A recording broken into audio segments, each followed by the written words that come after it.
फिलिस्तीन के हाल पे रो रहे हो, बैतुल मक़दिस के हाल पे रो रहे हो, दुनिया के हालात पे रो रहे हो। क्यों रो रहे हो?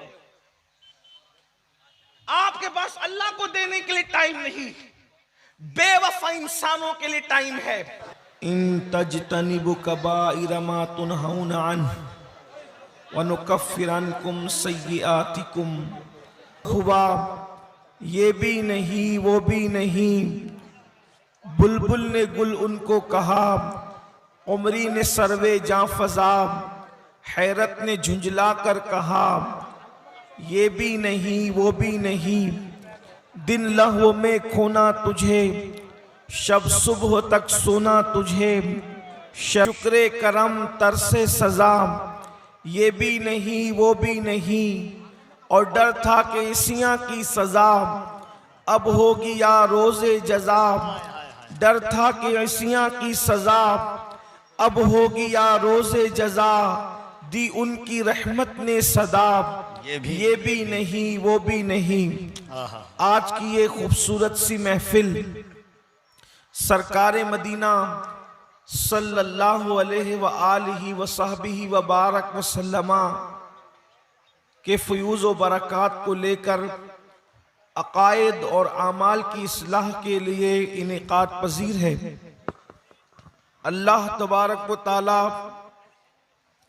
आपकी और मेरी हाज़िरी को अपनी बारगाह में शर्फ़ क़बूलियत अता फ़रमाए और हम सब के लिए निजात का ज़रिया बनाए। थोड़ी देर आपकी खिदमत में कुछ मारूज़ात पेश करने हैं और मेरे बाद इंशाअल्लाह दुनियाए सुन्नियत के अजीम ख़तीब, हमारे कायद, हमारे अमीर किबला हुज़ूर अमीर सुन्नी दावत इस्लामी का खिताब इंशाअल्लाह होना है। इस दुनिया के अंदर इंसान कुछ चीजें चाहता है।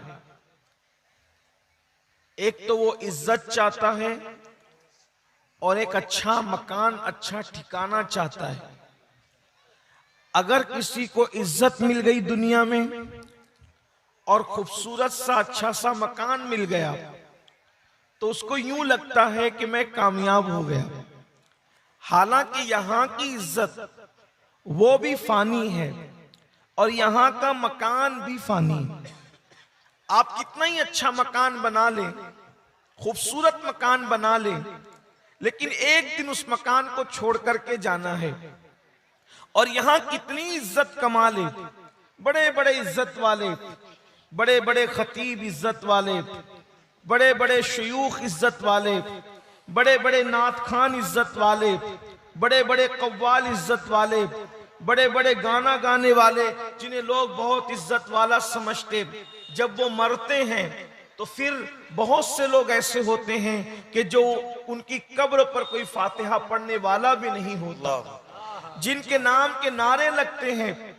बल्कि मरने की तो बात जाने दीजिए, बेशुमार ऐसे लोग होते हैं सिर्फ बीमार पड़ जाएं और वो अपने फन से, अपनी फील्ड से दूर हो जाएं तो भी लोग उनको भूल जाते हैं, फरामोश कर देते हैं।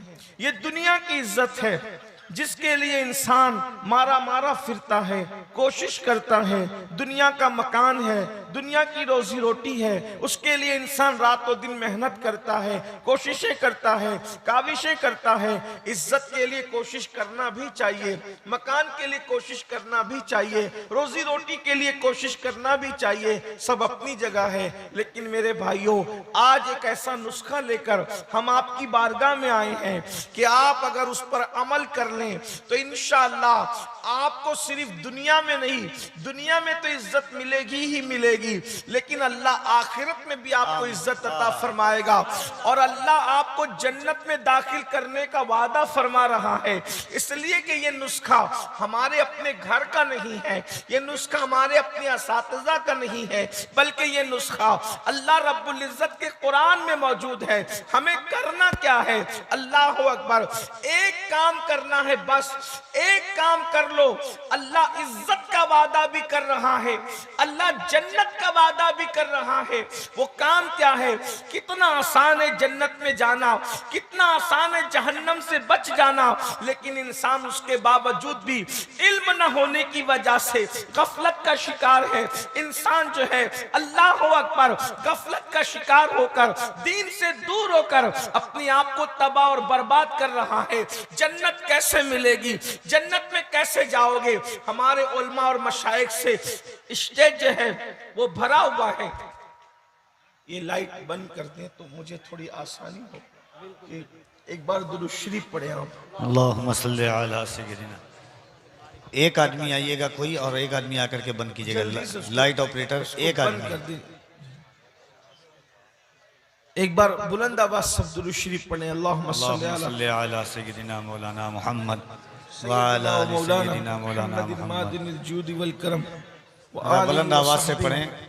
वबारिक वसल्लिम सलातु वस्सलाम। अल्लाहुम्मा सल्ली अला सय्यिदिना मौलाना मोहम्मद व अला आलि सय्यिदिना मौलाना मोहम्मद व अला आलि सय्यिदिना मौलाना मोहम्मद। उसको हटा दीजिए हज़रत, उसको हटा दीजिए, उसी में है।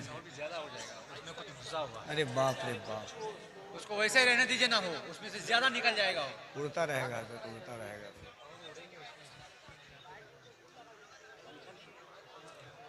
अल्लाहु रब्बु मुहम्मदिन सल्लल्लाहु अलैहि वसल्लम नहनु इबादु मुहम्मदिन सल्लल्लाहु अलैहि वसल्लम सलातु व सलामन अलैका या रसूलल्लाह सल्लल्लाहु ताला अलैहि वसल्लम। और जन्नत जो है आखिरत में खूबसूरत ठिकाना है। जन्नत में अल्लाह का दीदार होना है, जन्नत में रसूलुल्लाह का दीदार होना है, जन्नत में औलियाए किराम का दीदार होना है, जन्नत में अंबियाए किराम का दीदार होना है। और जो जन्नत में चला गया उसको कभी मौत नहीं आएगी। जो एक मर्तबा जन्नत में चला गया फिर वो जन्नत से कभी निकाला नहीं जाएगा। जो जन्नत के अंदर दाखिल हो गया इल्ला कीलन सलामन सलामा, उस पर सलामती ही सलामती है। जो जन्नत में दाखिल हुआ अल्लाह उसको सलाम फरमाएगा, फरिश्ते उसको सलाम करेंगे। लेकिन जन्नत है कितनी सस्ती, एक ही काम करना है। कुरान कह रहा है बड़ी माजरत के साथ, जन्नत में जाने के जो नुस्खे तुमने अपनी अपनी तबीयतों से खुद ईजाद कर रखे हैं उससे जन्नत नहीं मिलेगी। जन्नत अल्लाह रब्बुल इज्जत के बताए हुए तरीके पर मिलेगी। कैसे जन्नत मिलेगी? तो कुरान एक ही नुस्खा अता करता है। अल्लाह इरशाद फरमाता है इन तजतनिबु कबाइर मा तुनहौना अन, अगर तुम अपने आप को बचा लो गुनाहे कबीरा से, बड़े गुनाहों से, अगर तुम अपने आप को बचा लो और तुम बड़े गुनाहों से बच जाओ तो अब अल्लाह रब्बुल इज्जत फरमा रहा है कबीरा गुनाहों से, बड़े गुनाहों से बचोगे तो अल्लाह पाक इरशाद फरमाता है वनुकफ्फिर अन्कुम सय्यिआतिकुम, तो जो तुम्हारे दूसरे गुनाह बड़े गुनाहों के अलावा जो छोटे गुनाह हैं अल्लाह यूं ही उसको माफ कर देगा। अल्लाह रब्बुल इज्जत उसको बख्श देगा। वनुदखिलकुम मुदखलन करीमा, और अल्लाह तुम्हें इज्जत की जगह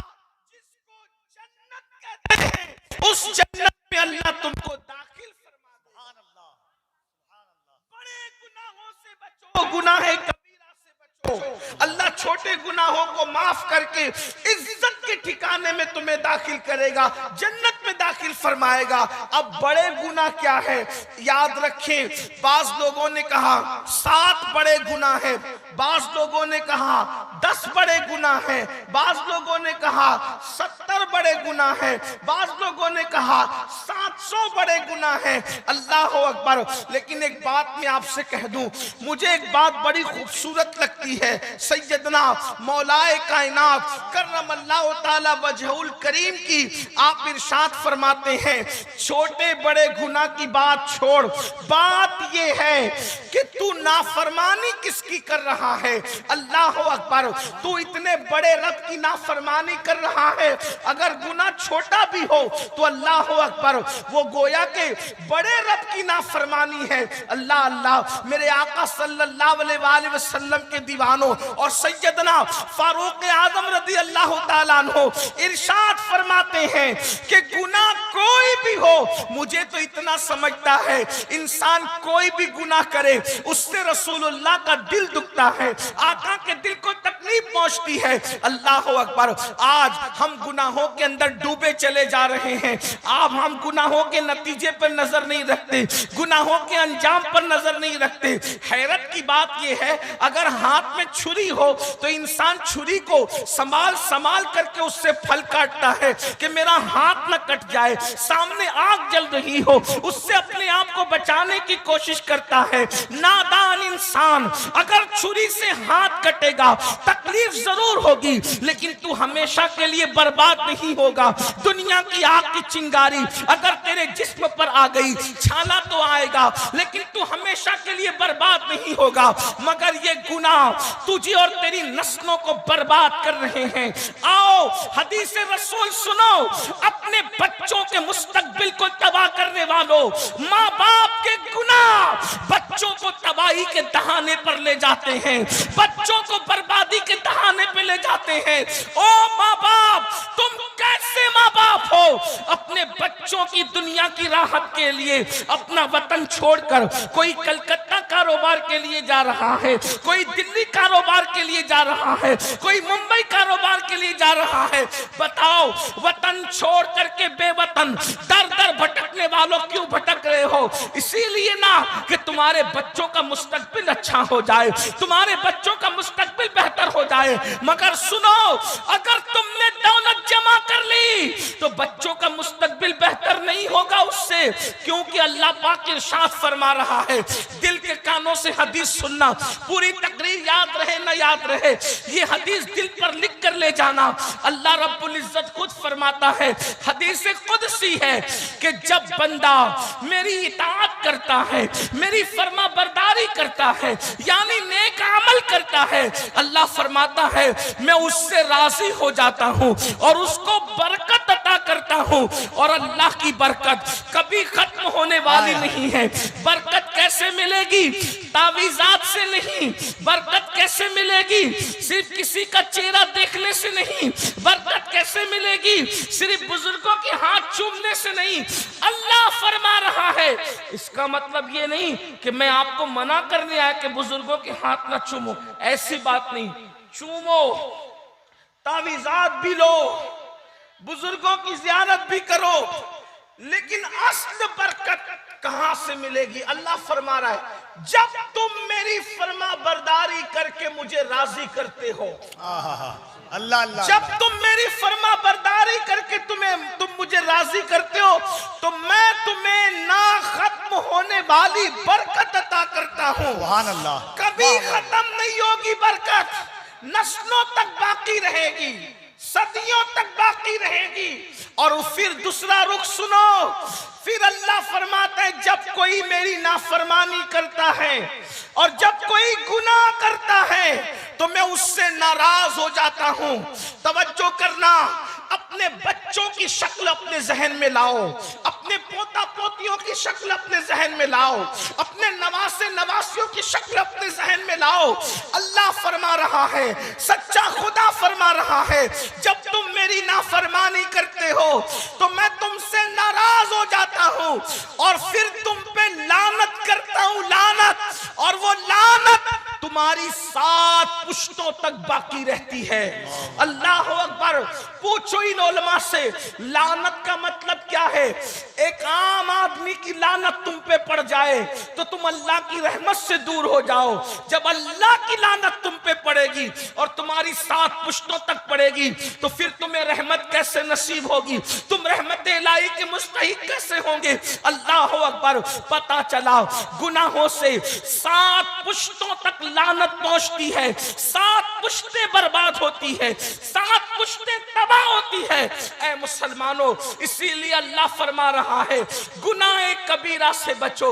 अब गुनाह कबीरा क्या है? जितनी वक्त में गुंजाइश है, 1 घंटे का वक्त मेरे पास था जिसमें से 10-15 मिनट का वक्त जा चुका है। 40-45 मिनट के टाइम में अब मैं आपके सामने जल्दी जल्दी गुनाह कबीरा की फहरिस्त पढ़ता हूं। ये गुनाह कबीरा क्या है ताकि आप हम उससे बच सके। सबसे पहले गुनाह कबीरा, अल्लाह अकबर, जो सबसे बड़ा अकबरुल कबायर है, यानी सबसे बड़ा गुनाह है। ऐसा गुनाह, हर गुनाह बख्श दिया जाएगा लेकिन ये गुनाह नहीं बख्शा जाएगा, उसको शिर्क कहते हैं। शिर्क, शिर्क से बचो। शिर्क क्या है? अल्लाह के अलावा, अल्लाह रब्बुल इज्जत के अलावा किसी और की इबादत करना, ये शिर्क है। जो चीजें अल्लाह के लिए खास है उसमें किसी को शामिल करना, ये शिर्क है। शिर्क, और शिर्क सारे कबीरा गुनाहों में सबसे बड़ा कबीरा गुनाह है। अल्लाह शिर्क को माफ नहीं करेगा। आज मुसलमानों का हाल क्या हो गया है? माअज़ल्लाह, बहुत सारे मुसलमान बुत खानों की तरफ भी बढ़ते हैं। फिल्मों में देख करके, सीरियलों में देख करके ईमान लोगों का कमजोर हो रहा है। चलो मस्जिद में बात नहीं बनती तो फिर बुत खानों की तरफ भी चलो। याद रखना मुसलमानों, अच्छी तरह याद रखना, तुम्हारे और मेरे अल्लाह के अलावा किसी की ताकत नहीं, किसी की कुव्वत नहीं, किसी की शान और शौकत नहीं। अरे नादान, अपने अल्लाह की ताकत का अंदाजा लगा कि अपने अल्लाह की शान क्या है। जिसको तू वादहू ला शरीक मानता है, जिसको तू इलाह मानता है, जिसको तू खुदा मानता है, उसकी शान क्या है? पता उसकी शान तुझे? अल्लाह अकबर। मुहम्मदुर रसूलुल्लाह को उसने पैदा किया है, उसने बनाया है। मुहम्मदुर रसूलुल्लाह को उसने बनाया है। अब बताओ वो मोहम्मद क्या है? रूह फिदा सल्लल्लाहु अलैहि वसल्लम अगर इशारा करे तो चांद टुकड़े हो जाए, इशारा करे तो सूरज पलट कर आ जाए, इशारा करे तो जाबिर के मुर्दा बच्चों में जान पैदा हो जाए।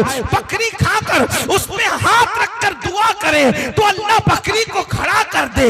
हजरत कतादा की आंख अगर बाहर आ जाए, अपना लुआब लगा करके कतादा की आंख रख दे तो पहले से ज्यादा कतादा की आंख रोशन हो जाए।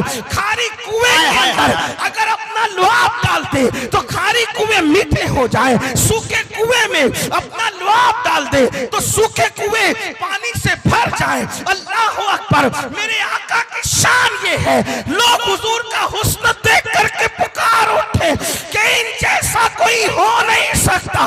उनका हाल ये है, रास्ता चले तो पत्थर पर निशाने कदम पड़ते हैं, तो पत्थर पर निशाने कदम जाहिर होते हैं, और मिट्टी पे पैर रखते हैं तो मिट्टी पे कदम का निशान नहीं पड़ता।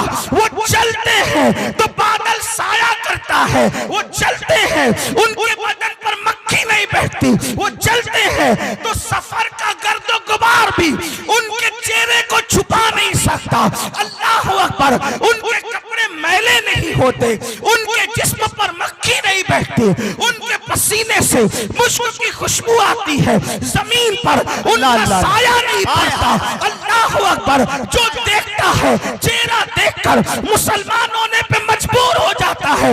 अंदाजा करें वो शान वाला रसूल जो अबू जहल के हाथों की कंकरियों को कलमा पढ़ा देता है, वो शान वाला रसूल जो दरख्तों को अपने पास बुला लेता है, वो शान वाला रसूल जो दरख्तों को अपने पास से भिजा देता है। लोग हैरान रहते हैं, अल्लाह अकबर, ये कैसा है?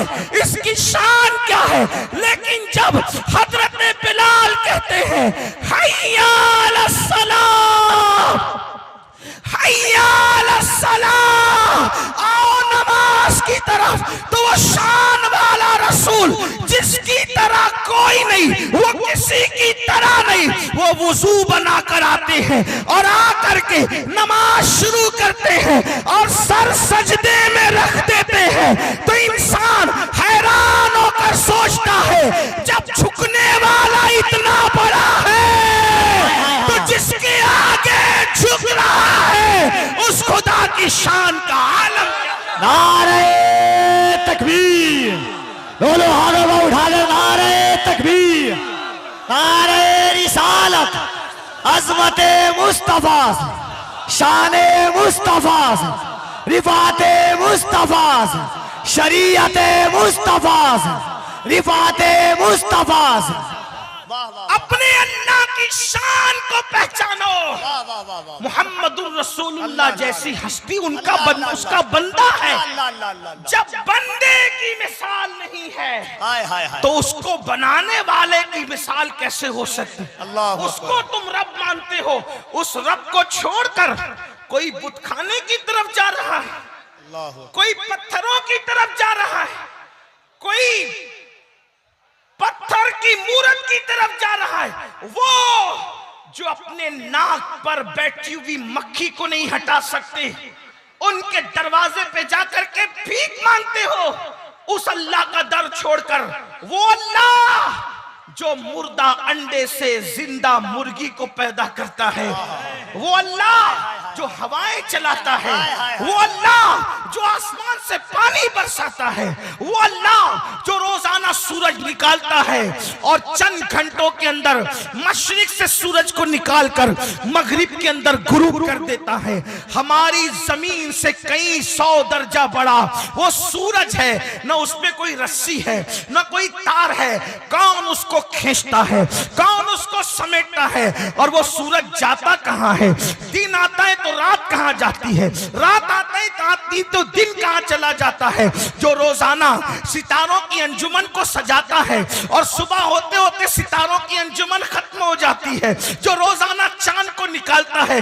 कभी सोचा पहली रात का चांद कितना बारीक होता है और 14वीं रात का चांद कैसा चमकदार बदरे कामिल होता है। ये चांद को घटाने बढ़ाने वाला कौन है? उसी को रब्बे मोहम्मद अल्लाह कहते हैं। अल्लाह अकबर। इसलिए शिर्क की तरफ न जाओ, शिर्क से बचो। बेशक बेशक। आजकल कुछ सियासी लीडर बेशक आपको आधा तीतर आधा बटेर की तरफ ले जाना चाहते हैं और फिर से अकबर के उस मुल्हिदाना नजरियात की तरफ तुम्हें पाबंद बनाना चाहते हैं और कहते हैं हालात खराब है, ये भी चलेगा वो भी चलेगा। याद रखो, दीन सिर्फ दीन है, इस्लाम सिर्फ इस्लाम है, ईमान सिर्फ ईमान है। ईमान और कुफ्र के बीच में कोई रास्ता नहीं है। जो बीच का रास्ता निकालेगा वो खुद कुफ्र की मौत मरेगा। इसलिए अल्लाह के बंदो, मुसीबत में रहो, बीमारी में रहो, तकलीफ में रहो, बुतों के दरवाजों पर न जाओ, मुशरिकीन के दरवाजे पर न जाओ, बल्कि ये कह दो अगर जिंदगी लिखी है तो रोड के किनारे भी जिंदा रहोगे, और अगर मौत लिखी है तो कुरान कहता है ऐनमा तकूनु युदरिकुमुल मौत वलौ कुंतुम फी बुरूजिन मुशय्यदा। अगर तुम मजबूत किले में जाकर छुपोगे तब भी तुम्हें मौत वहां आकर के रहेगी। याद रखना, अल्लाह पर यकीन मजबूत करो। पहला सबसे बड़ा गुनाह शिर्क, शिर्क से बच। और जो चीजें शिर्क की तरफ ले जाती, मौलाना वो पत्थर दो जिससे मेरी रोजी में इजाफा हो, वो पत्थर दो जिससे मेरी रोजी के रास्ते खुले, वो पत्थर मैंने अंगूठी में पहनना है जिससे मेरा रिश्ता आए, पसंद की शादी हो जाए। पागल हुए हो? पत्थर रोजी देंगे? वो काबे पे सजे हुए पत्थर पे ईमान रखते थे अबू जहल और अबू लहब। बेशक बेशक। और तुम अंगूठी में सजे हुए पत्थर पे ईमान ले आए। जो पत्थरों पे ईमान रखते हैं उनकी किस्मत में पत्थर है। पत्थर जीनत के लिए पहने जाते हैं, पत्थर तकदीर बदलने के लिए नहीं पहने जाते। वाह वाह वाह कहने हैं वाह वाह वाह वाह वाह वाह वाह तकदीर कौन बदलता है? क्या बात है हजरत, तकदीर अल्लाह बदलता है, बेशक या तो अल्लाह के दोस्त बदल। इकबाल जैसे ने कहा था, निगाहे वली में वो तासीर देखी, बदलती हजारों की तकदीर देखी। वाह वाह सुभान अल्लाह। पत्थर की मूरत हमारी तकदीर नहीं बदल सकते, जो अपने नाक पे बैठी हुई मक्खी नहीं हटा सकते। दुनिया आज सीरियल और फिल्मों के जरिए से बताना चाहती है कि पत्थरों की ताकत बड़ी, पत्थरों की ताकत नहीं, पत्थरों को पैदा करने वाले खुदा की ताकत बड़ी। इसलिए शिर्क की तरफ न जाओ, शिर्क से बचो, पहला गुना। नंबर 2, बड़े गुनाहों में नंबर 2, नमाजों को तर्क करना। ये बहुत बड़ा गुनाह है। आज मेरी कौम को नमाज के लिए वक्त नहीं। मैं बहुत लंबी तकरीर मैंने पहली का नहीं करना, बहुत मुख्तसर में अपनी गुफ्तगू को समेटना है। लेकिन मेरी कौम के जवानों, आज मेरी बहनों, आज हमारे पास अल्लाह के लिए देने को टाइम नहीं। आप मुझे बताएं, फिलिस्तीन के हाल पे रो रहे हो, बैतुल मक़दिस के हाल पे रो रहे हो, दुनिया के हालात पे रो रहे हो, क्यों रो रहे हो?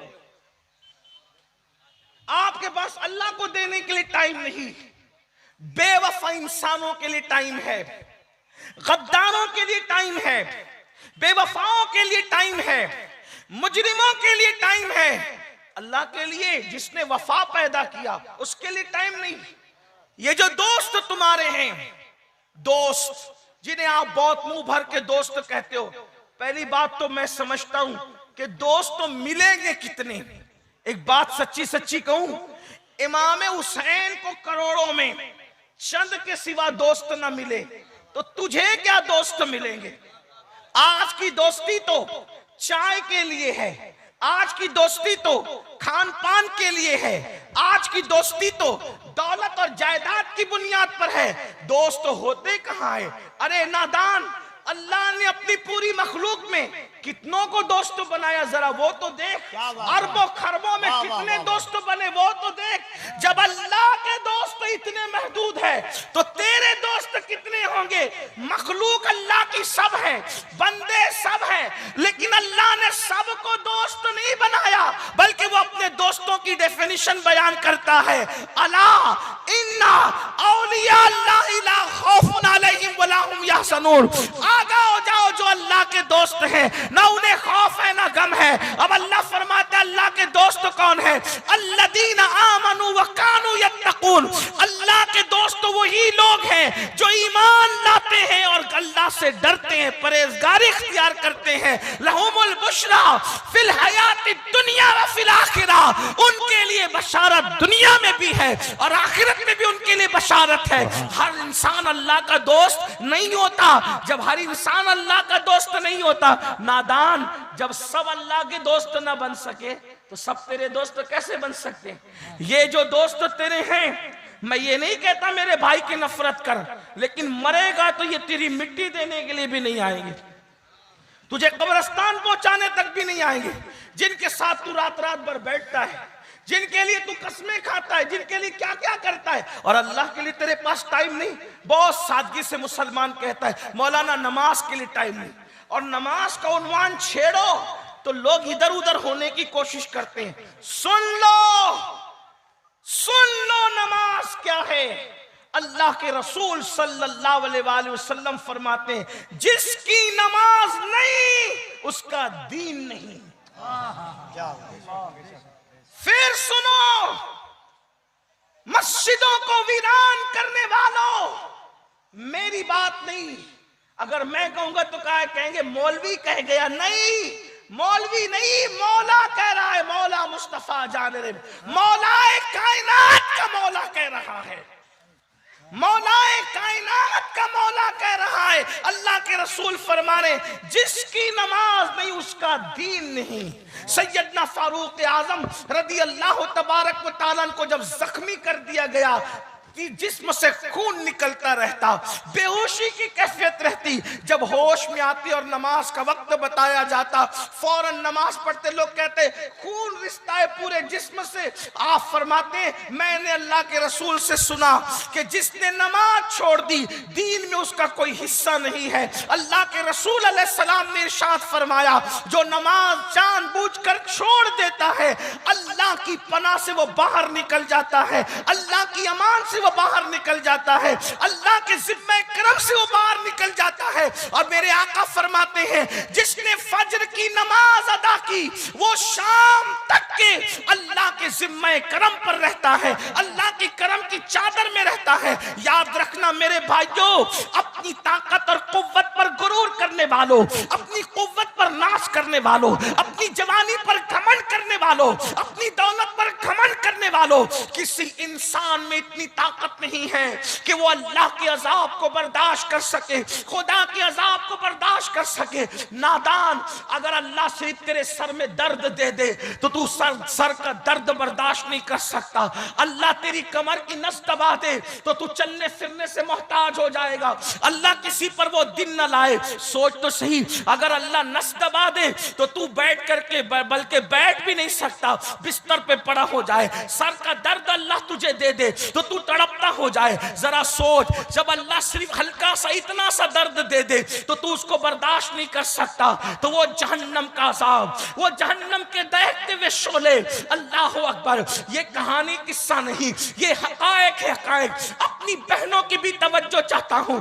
मेरी माँ और बहनों, किचन रूम में गर्मी के मौसम में तुम बेचैन होती हो, बेकरार होती हो, तड़प जाती हो। जरा सोचो तो सही, अल्लाह के सच्चे नबी मुस्तफा करीम रऊफुर रहीम सल्लल्लाहु अलैहि वसल्लम ने उम्मत पर शफकत करते हुए इरशाद फरमाया, ऐ लोगो, आका ने इरशाद फरमाया, ऐ मेरे उम्मतियों, ऐ मेरा कलेमा पढ़ने वालों, अल्लाहु अकबर, जहन्नम के अंदर जो बिच्छू है वो ऊंटों की तरह है, बुख्ती ऊंटों की तरह। अल्लाह के रसूल अलैहिस्सलाम फरमाते हैं जब वो बेनमाजी को डसेंगे तो 40 साल तक के जहर उनके जिस्म के अंदर गर्दिश करता रहेगा। जहन्नमी सांप जिनकी लंबाई 70 साल का फासला है, अल्लाह के सच्चे नबी फरमाते हैं। अगर ये हदीस में नहीं होता तो मैं बयान करने का हौसला ही नहीं करता। अल्लाह के रसूल ने फरमाया 70 साल लंबाई उनका जो है वो उनका अर्ज है, उनकी लंबाई है। 70 साल में जितना घोड़ा दौड़ा सकता है इंसान, तेज रफ्तार घोड़ा, ऐसे लंबे लंबे सांप है। आका इरशाद फरमाते हैं सल्लल्लाहु अलैहि वसल्लम जब वो बेनमाजी को डंक मारेंगे तो 1000 साल तक के जहर उनके जिस्म में घूमेगा और उनकी हड्डियां टूट टूट करके बिखर जाएगी। अल्लाह के रसूल सल्लल्लाहु अलैहि वसल्लम फरमाते हैं, मेरे करीम आका गैब दा नबी इरशाद फरमाते हैं, अल्लाह अकबर, वहां हालत ये होगी इंसान ना जी सकेगा ना मर सकेगा। उस वक्त इंसान अल्लाह की बारगाह में मिन्नतें करेगा, मौला मुझे दुनिया में जाकर के सिर्फ 2 रकात नमाज पढ़ने का मौका दे दे, मैं सिर्फ 2 रकात नमाज पढ़ लूं। उस वक्त इरशाद होगा, बंदे अल्लाह ने तुझे जिंदगी दी थी, तुझे वक्त दिया था, तुझे टाइम दिया था, लेकिन तूने उसको जाये कर दिया, बर्बाद कर दिया। मेरी माओ, मेरी बहनों, मेरे भाइयों, कब तक अल्लाह से गफलत करोगे, खुदा की इबादत से गफलत करोगे, कब तक दुनियादारी में डूबे रहोगे। तुमने हजारों जनाजे उठते हुए देखे, तुमने हजारों को कब्रों में जाते हुए देखा, अल्लाह अल्लाह, प्रधान जी को मरते देखा, दादाजी को मरते देखा, उलमा को मरते देखा, खुतबा को मरते देखा, नेकों को मरते देखा, पापियों को मरते देखा। जरा सोचो तो सही, जो बिल्डिंगों में रहे उनको मरते देखा। एक मखसूद इमारतों में रहे उनको मरते देखा, जिनको लोग सेठ साहब कहते थे, मुखज्जरा ने कौम मिल्लत कहते थे, उनको मरते देखा। अरे पता नहीं कहां तक सच है। हमने तो एक कब्र ऐसी देखी जिस पर कोई फातिहा पढ़ने वाला नहीं, लोगों ने बताया बुर्ज खलीफा बनाने वाले की कब्र है जिस पर कोई फातिहा पढ़ने वाला नहीं। अगर वो कब्र हो ना हो, हम तो ये जानते हैं जिसने ताजमहल बनाया, लोग पूरा ताजमहल घूम कर चले जाते हैं। मुसलमानों किस बला की मैं से है सरशार हम, दौलत पर घमंड करके मेरे अल्लाह को भूलने वालों, जवानी पे नाश करके खुदा को भूलने वालों, जरा जा करके देखो पूरा पूरा ताजमहल हजारों लोग जा करके घूम आते हैं। किसी को तौफीक होती है मुमताज और शाहजहां पे फातिहा पढ़े। मुमताज कितनी नेक थी ये दूसरा मसला है, शाहजहां का तकवा क्या था ये दूसरा उन्वान है। लेकिन मैं हैरान हूं, अल्लाह अकबर, लोग वहां फातिहा नहीं पढ़ते, फोटो निकालते, वीडियो निकालते, तस्वीर कशी करते, गले में हाथ डाल के दोस्तियों का इजहार करते, लेकिन कोई वहां फातिहा नहीं पढ़ता। जिसने ताजमहल बनाई उसके कब्र पर कोई फातिहा पढ़ने वाला नहीं, और जिसका कोई महल क्या झोपड़ा भी नहीं था, उस गरीब नवाज के मजार पे हजारों का मजमा ठाटे मारता नजर आ रहा है। लोग फातिहा पढ़ने के लिए बेचैन है। क्या पता चला जो अपने लिए जीते हैं वो अगर बड़े से बड़े गुंबद में भी दफन हो जाए, कोई याद नहीं करता। जो यार के लिए जीते हैं उनके नाम पे हजारों की महफिलें इकट्ठा होती। नारे तकबीर, नारे रिसालत, शाने औलियाए किराम, फजाले औलियाए किराम, फजाइले औलिया। बंदो इब्रत हासिल करो। कब तक दौलत के नशे में रहोगे? क्या कारून के पास दौलत नहीं थी? क्या फिरौन के पास दौलत नहीं थी? क्या बुख्त नस्र के पास दौलत नहीं थी? मेरी बहनें कब तक सोने के ज़ेवरात पर गुरूर और घमंड करती रहेगी? अल्लाह अकबर, क्या अबू लहब की बीवी के पास सोने के ज़ेवरात न थे? क्या अबू जहल की बीवी के पास सोने के ज़ेवरात न थे? बताओ, जिनकी अबू लहब और अबू जहल की बीवियों की कब्रें कहां हैं, जो सोने के ज़ेवरात पे घमंड करती थी, उन औरतों की कब्रें कहां हैं? मगर वो सैयदा तैयबा ताहिरा एक एक नहीं 3-3 महीने तक जिसके घर में चूल्हा नहीं जलता था, जब तक आज जुमा के दिन खतीब सैयदा का नाम नहीं लेता उस वक्त तक उसका खुतबा मुकम्मल नहीं होता। पता चला जो सोने के गुरूर में होते हैं उनकी कब्रों का निशान नहीं मिटता, और जो सजदे में रात गुजारते हैं आज भी उनका नाम लेने पर बड़े बड़े वलियों की गर्दनें झुक जाया। सुभान अल्लाह। नारे तकबीर, नारे रिसालत, अज़मते मखदूमे कायनात, जिक्रे मखदूमे कायनात। कब तक दुनिया में गर्क रहोगे? कब तक दुनिया में डूबोगे? एक वक्त की नमाज के लिए सिर्फ 10 मिनट का टाइम लगता है, और ये 10 मिनट का टाइम क्या है? सजदा करो। अरे जिस सजदे की बरकत से अल्लाह मिलता है, कौन सी दौलत नहीं मिलेगी, कौन सी ताकत नहीं मिलेगी। मेरी कौम की बच्चियां हमसे कहलवाती हैं, जरा सैयद से कहना रिश्ते नहीं आते। मैंने कहा मेरी बहन मुझसे क्या कहती है? अल्लाह से बोल, सजदा कर, क्या कहने, अल्लाह से बोल। नहीं मौलाना, नहीं नहीं, हम गुनहगार है, अल्लाह हमारी नहीं सुनता, वो तुम्हारी सुनेगा। तो क्या तुमने ईसाइयों का कोई फेल सीख रखा है? यहूदियों का फेल सीख रखा है? ये सब गलत है। किसने कह दिया वो गुनहगारों की नहीं सुनता? सुन लो, अगर वो सिर्फ नेकों की सुनता तो फिर गुनहगार कहां? मुझसे बड़ा भी कोई गुनहगार है दुनिया में? मुझे तजुर्बा हुआ कि जब वो मेरी रद्द नहीं करता मुझ जैसे पापी मुजरिम गुनहगार की, वो तुम्हारी कैसे रद्द करेगा? मैंने तो जब से शऊर संभाला, जो मांगा उसने मांगने से सिवा दिया। जैसे वो नेकों का रब है वैसे वो गुनहगारों का भी रब है। और एक बात मैं तुम्हें सिखा दूं, सीख लो, मेरा आना कामयाब होगा। दुआ की कबूलियत के लिए नेक होना जरूरी नहीं है। तवज्जो, दुआ की कबूलियत के लिए नेक होना जरूरी नहीं है, दुआ की कबूलियत के लिए अल्लाह पर यकीन होना जरूरी है। वाह वाह वाह वाह वाह वाह वाह। वाह वाह वाह वाह वाह वाह वाह वाह जब यकीन से मांगोगे वाह वाह वाह कितने भी बड़े पापी हो तुम्हें अता करेगा। अल्लाह अल्लाह यकीन चाहिए। बताऊं शैतान से बड़ा भी कोई पापी है? शैतान की कबूल की कि नहीं की? अल्लाह ने जब उसको कहा निकल, नाराज होके कहा ना, नाराज होकर निकल, तू शैतान बन गया आज से। जिस दिन शैतान बना उस दिन क्या मांगा? रिश्ता, रोजी रोटी नहीं, इतनी बड़ी चीज मांगी कि किसी ने नहीं मांगी। अल्लाह मुझे कयामत तक की उम्र दे, कयामत तक की उम्र दे। अल्लाह ने कहा जा दिया। तवज्जो है आपकी? जी बिल्कुल आता है। क्या कहा? जा दिया। जो शैतान को महरूम ना करे वो महबूब की उम्मत को महरूम करेगा। मांग कर तो देख, मांग, तेरे पास टाइम नहीं है, उसको देने के लिए है। हम तो माइल बकरम है, कोई साइल ही नहीं, राह दिखलाए किसे राह रवे मंजिल ही नहीं। बंदे जरा गिड़गिड़ा के देख, अच्छी तरह वुजू कर, 2 रकत नफिल पढ़ और फिर गिड़गिड़ा रो, फिर देख कैसा मजा आता है, कैसे उसके करम के दरवाजे खुलते हैं। लेकिन ये तुमने नहीं सीखा। तुम तो माअज़ल्लाह ये चाहते हो दुआ भी हजरत करें, वजीफा भी हजरत पढ़ें, सब हजरत करें और नेमतें मुझे मिले। ये सब मत करो, हंसने की बात नहीं है, सुधरो, सौरो। अपने अल्लाह से कब तक दूर भागोगे? रिश्ता जोड़ो अल्लाह से, अल्लाह के करीब आओ।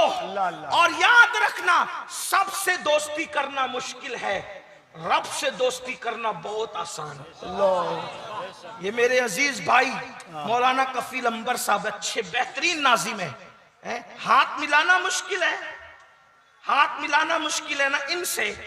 ये उलमाए किराम, इनके करीब आना मुश्किल है, अपने जैसे इंसान है ना। हाँ, ये मौलाना बैठे हुए हमारे साथ मुंबई से, हाफिज साहब हमारे बड़े मुखलिस है। आप करीब आना चाहे तो कितना मुश्किल, पहले कफील भाई के घर का पता, फोन नंबर, ये वो क्या क्या करें। लेकिन अगर अल्लाह से मिलना हो तो अल्लाह से बात करना कितना आसान कर दिया हुजूर ने तुम्हारे लिए। वुजू करो, वुजू करो अच्छे से, नमाज के लिए खड़े हो जाओ, और जब तुम तिलावत करना शुरू कर दिए समझ लो तुम्हारी गुफ्तगू अल्लाह से शुरू। सुभान अल्लाह, सुभान अल्लाह। हाथ उठा के तुमने दुआ शुरू कर दी, अल्लाह से तुम्हारी मुनाजात और गुफ्तगू, अर्ज मारूफ शुरू हो गया, आंसू बहने लगे, करम मुतवज्जे हो गए। बताए अल्लाह कैसे मुतवज्जे होता है? कफील भाई को, मौलाना को, पीर साहब को कहा हजरत इधर देखे ना, हजरत इधर देखे ना, हजरत इधर देखे ना। हजरत की तवज्जो किसी मैं किसी को टारगेट नहीं कर रहा हूं, सिर्फ आपको अल्लाह की तरफ बुलाना चाहता हूं। गलती हो तो माफ कर देना, लेकिन मेरी नियत किसी को जलील करना नहीं। लेकिन ये बात को, हजरत की तवज्जो कभी मालदार की तरफ है, हजरत की तवज्जो कभी सेठ साहब की तरफ, इसकी तरफ, उसकी तरफ। हाँ, आपका नसब देख रहे हैं, ये देख रहे हैं, वो देख रहे हैं, लेकिन अल्लाह को मुतवज्जो करने के लिए सिर्फ आपकी आंख से आंसू बहना शुरू हुए, अल्लाह की रहमत कहती है। एक बार बंदा कहता है या अल्लाह, 3 मरतबा अल्लाह की रहमत कहती है लब्बैक या अब्दी, लब्बैक या अब्दी, लब्बैक या अब्दी। मेरे बंदे में हाजिर हूं, मेरे बंदे में हाजिर हूं, मेरे बंदे में हाजिर हूं। मांग तो सही, तुझे चाहिए क्या चाहिए, मांग तो सही। अल्लाह अकबर। ना अमीर देखते हैं, ना गरीब देखते हैं, ना छोटा देखते हैं, ना बड़ा देखते हैं, ना शराबी देखते हैं, ना जुआरी देखते हैं, ना कबाबी देखते हैं, कुछ नहीं, सिर्फ कोई पुकार कर तो देखे, एक बार पुकार कर तो देखो। एक बात बताऊं, बहुत अच्छी बात याद आई। एक शख्स बहुत परेशान हुआ, मुसीबत में गिरफ्तार हुआ, तकलीफ में मुब्तला हुआ। सोचो चलो अपनी बिगड़ी बनाने के लिए यहां गया, वहां गया, ईसाइयों के इबादत खाने में, यहूदियों के इबादत खाने में, मुशरिकों के इबादत खाने में, और सबके तरीके पे उनके माबूद को पुकारा, कोई जवाब ना आया। लेकिन जब मुसलमानों की इबादत खाने की तरफ आया तो कहा कैसे पुकारूं? तो कहा बोल या अल्लाह। जैसे कहा या अल्लाह, आवाज आई लब्बैक लब्बैक लब्बैक या अब्दी। फरिश्तों ने कहा इतना बड़ा पापी था, लेकिन फिर पुकारा तो इतनी 3 मरतबा जवाब देते हैं। तो जवाब आया, अगर मैं ना जवाब दूं तो झूठे और सच्चे खुदा में फर्क क्या रह जाएगा? नारे तकबीर, नारे रिसालत, अज़मते खुदाबंदी। आओ अपने अल्लाह से रिश्ता जोड़ो, करीब आओ अल्लाह, और सजदा सबसे बेहतरीन तरीका है। कोई ये कहते मुझे तो कुछ नहीं आता, मैंने कहा वहां कुछ आना भी नहीं देखा जाता, वहां तो दिल की कैफियतें दिख। इन्नल्लाह ला यंजुरु इला सुवरिकुम व इला अमवालिकुम वलाकिन यंजुरु इला कुलूबिकुम। ना वो तुम्हारे चेहरे देखता है ना तुम्हारा माल देखता है, वो तो तुम्हारा दिल देखा करता है। बंदे तू पुकार कर तो देख, तूने आज तक उसको पुकारा नहीं, पुकार दिल से पुकार, यकीन से पुकार। बात गरीब नवाज की चल रही थी। एक बात है कबील भाई, वो करामत पर लोगों को बड़ा एतराज है। गरीब नवाज की करामत पे लोग हंसते हैं। इस पर औरंगजेब गरीब नवाज की बारगाह में आए। तवज्जो आपकी, आपको मेरी बात सर पे से तो नहीं जा रही है ना? वैसे मैं भी देहाती आदमी हूं, तो देहाती लोगों को देहाती की बात कुछ समझ में आ सकती है। मैं कोई पढ़ा लिखा आदमी नहीं, उलमा की जूतियां सीधी करने वाला बंदा देहाती आदमी। लेकिन आपको अगर बात समझ में आ रही हो तो आप मेरी तरफ मुतवज्जो रहे। औरंगजेब मजार पर गए, गरीब नवाज के मजार पर। इसका मतलब यह है कि 1857 से पहले बादशाह भी मजार वाला था और रियाया भी मजार वाली थी। क्या बात है हज़रत? 1857 के बाद नजरियात बदले। फिर ये हुआ कि जो तख्त पर बैठे फिर वो भी बागी थे और कुछ लोग भी बागी पैदा हो गए, उन्होंने बागी पैदा कर दी। फिर मजार को मिट्टी का ढेर करना शुरू किया। बहरहाल अल्लाह गुनवान है। तो औरंगजेब ने वहां देखा कि वहां कुछ अंधे बैठे हैं। कौन बैठे? अंधे। और अंधे बैठे हुए और वो कहते ख्वाजा आंख दे दे, आंख दे दे, आंख दे। सरकार औरंगजेब आलमगीर ने उन अंधों को गरीब नवाज से आंख मांगते देखा तो उन अंधों को धमकी दी कि मैं फातिहा पढ़ने जा रहा हूं, अगर मेरे फातिहा पढ़ने तक तुम्हें आंख नहीं मिली तो मैं तुम सबको कत्ल कर दूंगा। ए औरंगजेब, ये तेरा दस्तूर हमें समझ में नहीं आया। आंख मांगते ख्वाजा से तो धमकी तुझे जिससे मांग रहे उसको देना चाहिए, मांगने वालों का क्या कसूर है? बात समझ में आती है? जी जी हुजूर।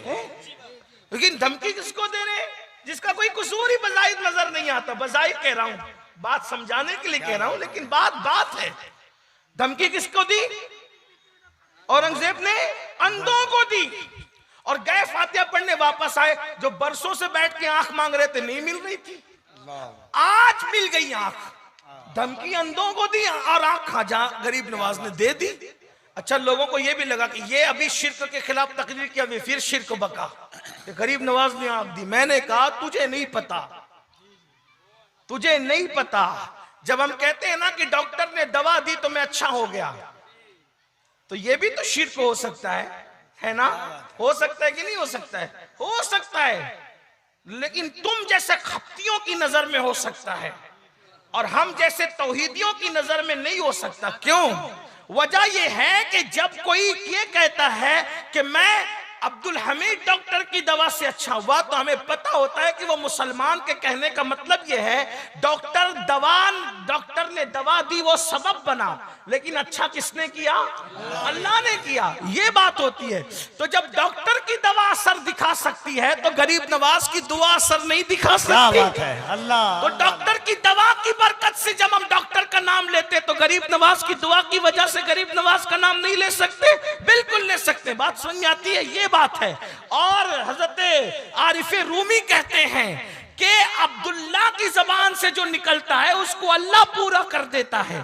तो गोया कि अब्दुल्ला की बात अल्लाह ही की बात होती है। ये बात है कि नहीं है? ठीक है। अब क्या हुआ? बात जो थी, औरंगजेब की धमकी थी अंधों को, और आंख किसने दी? गरीब नवाज ने। या गरीब नवाज धमकी अंधों को मिली, आपने आंख क्यों दे दी? तो बात फलसफा ये समझ में आया कि वो अंधे जो थे ना वो कामचोर थे, क्योंकि गरीब नवाज के लंगर बट रहा था, खाते थे, मजा करते थे, इधर उधर देख के कहते थे आंख दे दे ख्वाजा, आंख दे दे ख्वाजा, दिल से नहीं मांगते थे। बात समझ में आई?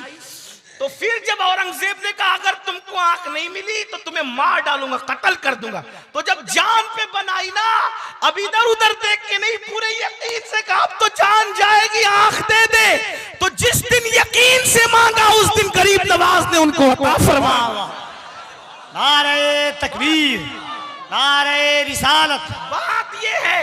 और फिर पुकारने वाला पुकार उठा, आला हजरत का तरबियत याफ्ता उस्ताद ज़मान हजरत मौलाना हसन ख्वाजा हिंद, वो दरबार आला तेरा कभी महरूम नहीं मांगने वाला तेरा। वाह वाह वाह वाह।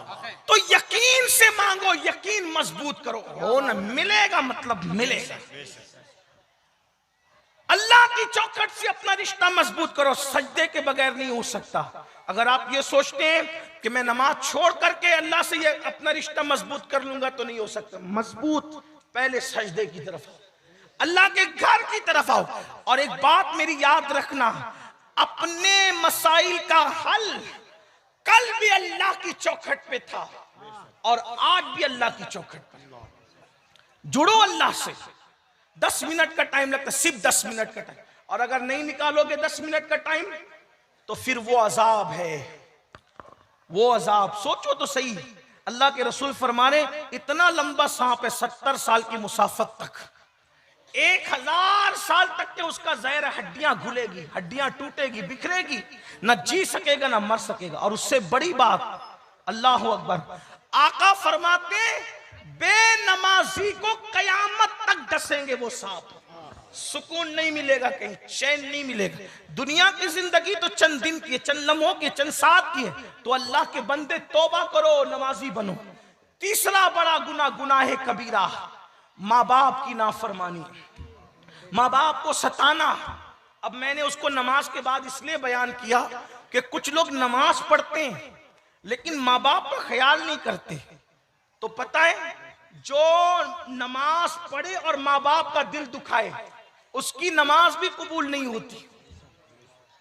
अल्लाह के रसूल फरमाते हैं जिससे माँ बाप राजी उससे अल्लाह राजी, जिससे माँ बाप नाराज उससे अल्लाह नाराज। आजकल नौजवान लड़कों का, लड़कियों का क्या हाल हो गया, उन्हें माँ बाप की कोई पड़ी ही नहीं, परवाह ही नहीं उनको। माँ बाप की कुछ पड़ी नहीं, कोई परवाह नहीं उनको। क्या हाल है उनका, माँ बाप को बुड्ढा बुड्ढी, डोकरा डोकरी, पता नहीं क्या क्या कहते हैं और हंसते हैं। बीवी का मुंह देख लिया, माँ बाप से बगावत। और आजकल की लड़कियां और बच्चियां भी ऐसी है कि माँ अल्लाह, उनको सबसे ज्यादा बुरा कोई लगता है दुनिया में तो सास और ससुर बुरे लगते। ऐसी औरतें अपना बहुत बड़ा नुकसान कर रही है। क्या नुकसान कर रही है पता है, अपने शौहर को वो जहन्नमी बना रही है। क्योंकि जब तू अपने शौहर को माँ बाप की बगावत सिखाएगी तो तेरा शौहर तो जहन्नमी होगा। तो अच्छी बीवी वो नहीं हो सकती जो शौहर को जहन्नमी बनाए। और फिर सुन लो, अल्लाह के रसूल ने फरमाया, अगर कौम की बेटियां यहां मौजूद है तो दिल के कानों से सुन लो। अल्लाह के रसूल फरमाते, कमा तदीनु तुदान, तुम जैसा करोगे वैसा भरोगे। आज तुम बहू हो, कल तुम सास बनोगी। अगर आज तुमने अपनी सास और ससुर की मुखालफत की, जब तुम सास बनोगी तो तुम्हारी बहू भी आने वाली तुम्हारी मुखालफत करेगी। उस बुढ़ापे में, कांपते हुए हाथ में, कांपते हुए वजूद में, जब तुम लोगों से शिकायत करोगी कि मेरी बहू तो मुझे खाना नहीं देती, तकलीफ पहुंचाती है। मैंने कोई ऐसी औरत नहीं देखा जिसने सास की खिदमत की और उसकी बहू उससे बगावत कर रही हो। जिसने सास की खिदमत की और उसकी बहू से ऐसी कोई औरत मैंने नहीं देखा। हमेशा बहुएं उस वक्त बगावत करती है जब तुम अपनी सास से बगावत करती है, क्योंकि ये अल्लाह का कानून है, अल्लाह का कानून है। अल्लाह अकबर। तुम अगर किसी को अजियत दोगे, तकलीफ दोगे, तो तुम्हारे आने वाले उससे ज्यादा तुम्हें तकलीफ देंगे। ये कोई इंसाफ है कि तुम्हारे सास ससुर ने, जो तुम्हारी सास है, जब तुमको लाया तो कितने एहतिमाम से लाया। मैं तो कहता हूं यार, सास से जितनी मोहब्बत होनी चाहिए उससे उतनी किसी से नहीं होनी चाहिए। जितना ससुर से होना चाहिए उससे कितनी। तो कहा वो क्यों? मैंने कहा जरा सोच, जब तेरी सास ससुर ने तुझे अपने घर लाए तो इतने एहतिमाम से लाए कि अपने पीर को भी इतनी शान से अपने घर नहीं लाते। जब तुझे लाना हुआ तो मंडप लगाया, शामियाना लगाया, इतना खाना किया, इतना निकाह का एहतिमाम किया, ऐसी बारात निकाली, शान से लाया तुझे घर। और जो अपने घर में इतनी शान से तुझे लाए तू उसी को अपने घर से निकाल दे, ये जुल्म नहीं है? और याद रखना, हजरत अबू मूसा अशअरी जिस वक्त यमन के काजी बनकर मदीने से यमन जा रहे थे, तो अल्लाह के रसूल ने उनको नसीहत की थी, ए अबू मूसा, बल्कि अबू मूसा नहीं, हजरत मुआज इब्ने जबल, मुआज बिन जबल जब यमन के काजी बन के जा रहे थे, तो अल्लाह के रसूल ने मुआज इब्ने जबल से कहा, ए मुआज, मजलूम की बद्दुआ से बचना, क्योंकि मजलूम की बद्दुआ और अल्लाह के दरमियान कोई पर्दा और हिजाब नहीं होता। तो मजलूम अगर कुत्ता हो तो उस पर जुल्म करने से भी अजाब आता है, मजलूम अगर चिड़िया हो उस पर जुल्म करने से भी अल्लाह का अजाब आता है। अगर सास ससुर को तुम मजलूम बना दो, माँ बाप को तुम मजलूम बना दो, उन पे जुल्म करो, तो कितनी तबाही आएगी। इसलिए मैं नौजवानों से कहता हूं, कितनी बड़ी से बड़ी नेमत को खोना हो तो माँ बाप के लिए खो दो, मगर माँ बाप को मत खोना, क्योंकि माँ बाप ऐसी नेमत है कि एक मर्तबा खो दो तो दोबारा वो नेमत नहीं मिल सकती। दोस्त खो दो, दोस्त तो मिलेगा, बच्चे मर जाए, अल्लाह ना करे बच्चे फिर पैदा होंगे, इल्म चला जाए फिर हासिल होगा, दौलत खो दो फिर मिलेगी, बल्कि अगर इबादत भी खो जाए फिर इबादत मिल सकती है, लेकिन माँ बाप वो नेमत है, एक बार चली गई ना दोबारा नहीं मिल सकती। और जिसके दामन में माँ बाप की दुआ नहीं, वो दुनिया में कभी सुकून और चैन की जिंदगी नहीं गुजार सकता। माँ बाप की दुआ चोर को वली कुतुब बना दे, अब्दाल बना दे, और माँ बाप की बद्दुआ वलियों को भी विलायत से नीचे गिरा दे। आप क्या समझते हैं, बड़े बड़े वलियों की विलायत छिन गई माँ बाप की बद्दुआ से। हजरत फुज़ैल बिन अयाज वली बने, जब उनकी जिंदगी हमने पढ़ी तो कहा डाकू भी वली बनते हैं। तो उनकी मां की दुआ हमें नजर आई उनके पीछे, कि जब वो डकैती करते थे तो उनकी मां दुआ करती थी, अल्लाह इसको सुधार दे। बिश्र हाफी पूरी पूरी रात बगदाद के मैखानों में शराब पीते हुए पड़े रहते थे। हमने सोचा सिर्फ बिस्मिल्लाह का वरक उठा के भी कोई वली बनता है, आज भी तो लोग बिस्मिल्लाह के औराक उठाते हैं, वली क्यों नहीं बनते? तो पता चला जब वो मैखाने में होते थे तो बिश्र की मां हाथ उठा के दुआ करती थी, अल्लाह मेरे बेटे को सुधार दे, उसको संवार दे। अल्लाह अल्लाह अल्लाह। हजरत उवैस करनी के पास अल्लाह के रसूल ने फारूक आजम को कहा कि मेरे उवैस से कहना कि मेरी उम्मत के लिए दुआ करे। मैं कहता हूं जाने दुआ जिससे दुआ करवाए, उवैस को ये मकाम मिला कैसे? तो आका ने फरमाया उसकी मां की दुआ ने उसको इस मकाम पर पहुंचा। वाह वाह वाह वाह। माँ की दुआ से कोई उवैस बन रहा है, माँ की दुआ से कोई बिश्र हाफी बन रहा है, माँ की दुआ से कोई फुज़ैल बिन अयाज बन रहा है, माँ की दुआ से कोई मखदूम माइनी बन रहा है, माँ की दुआ से कोई सुल्तानुल आरिफीन बायज़ीद बुस्तामी बन रहा है, माँ की दुआ से कोई मखदूम अशरफ जहांगीर सिमनानी बन रहा है। ये माँ की दुआएं, माँ की दुआ किसी को गौसुल आजम दस्तगीर बना रही, माँ की दुआ किसी को ख्वाजे आजम बना रही। बल्कि एक बात आपसे कहूं, मैं कोई बहुत इल्म वाला इंसान नहीं, लेकिन आप कोई कामयाब आदमी की जिंदगी पढ़ो, मैं उसके पीछे मां साबित ना करूं तो फिर क्या बात है। अल्लाह अल्लाह।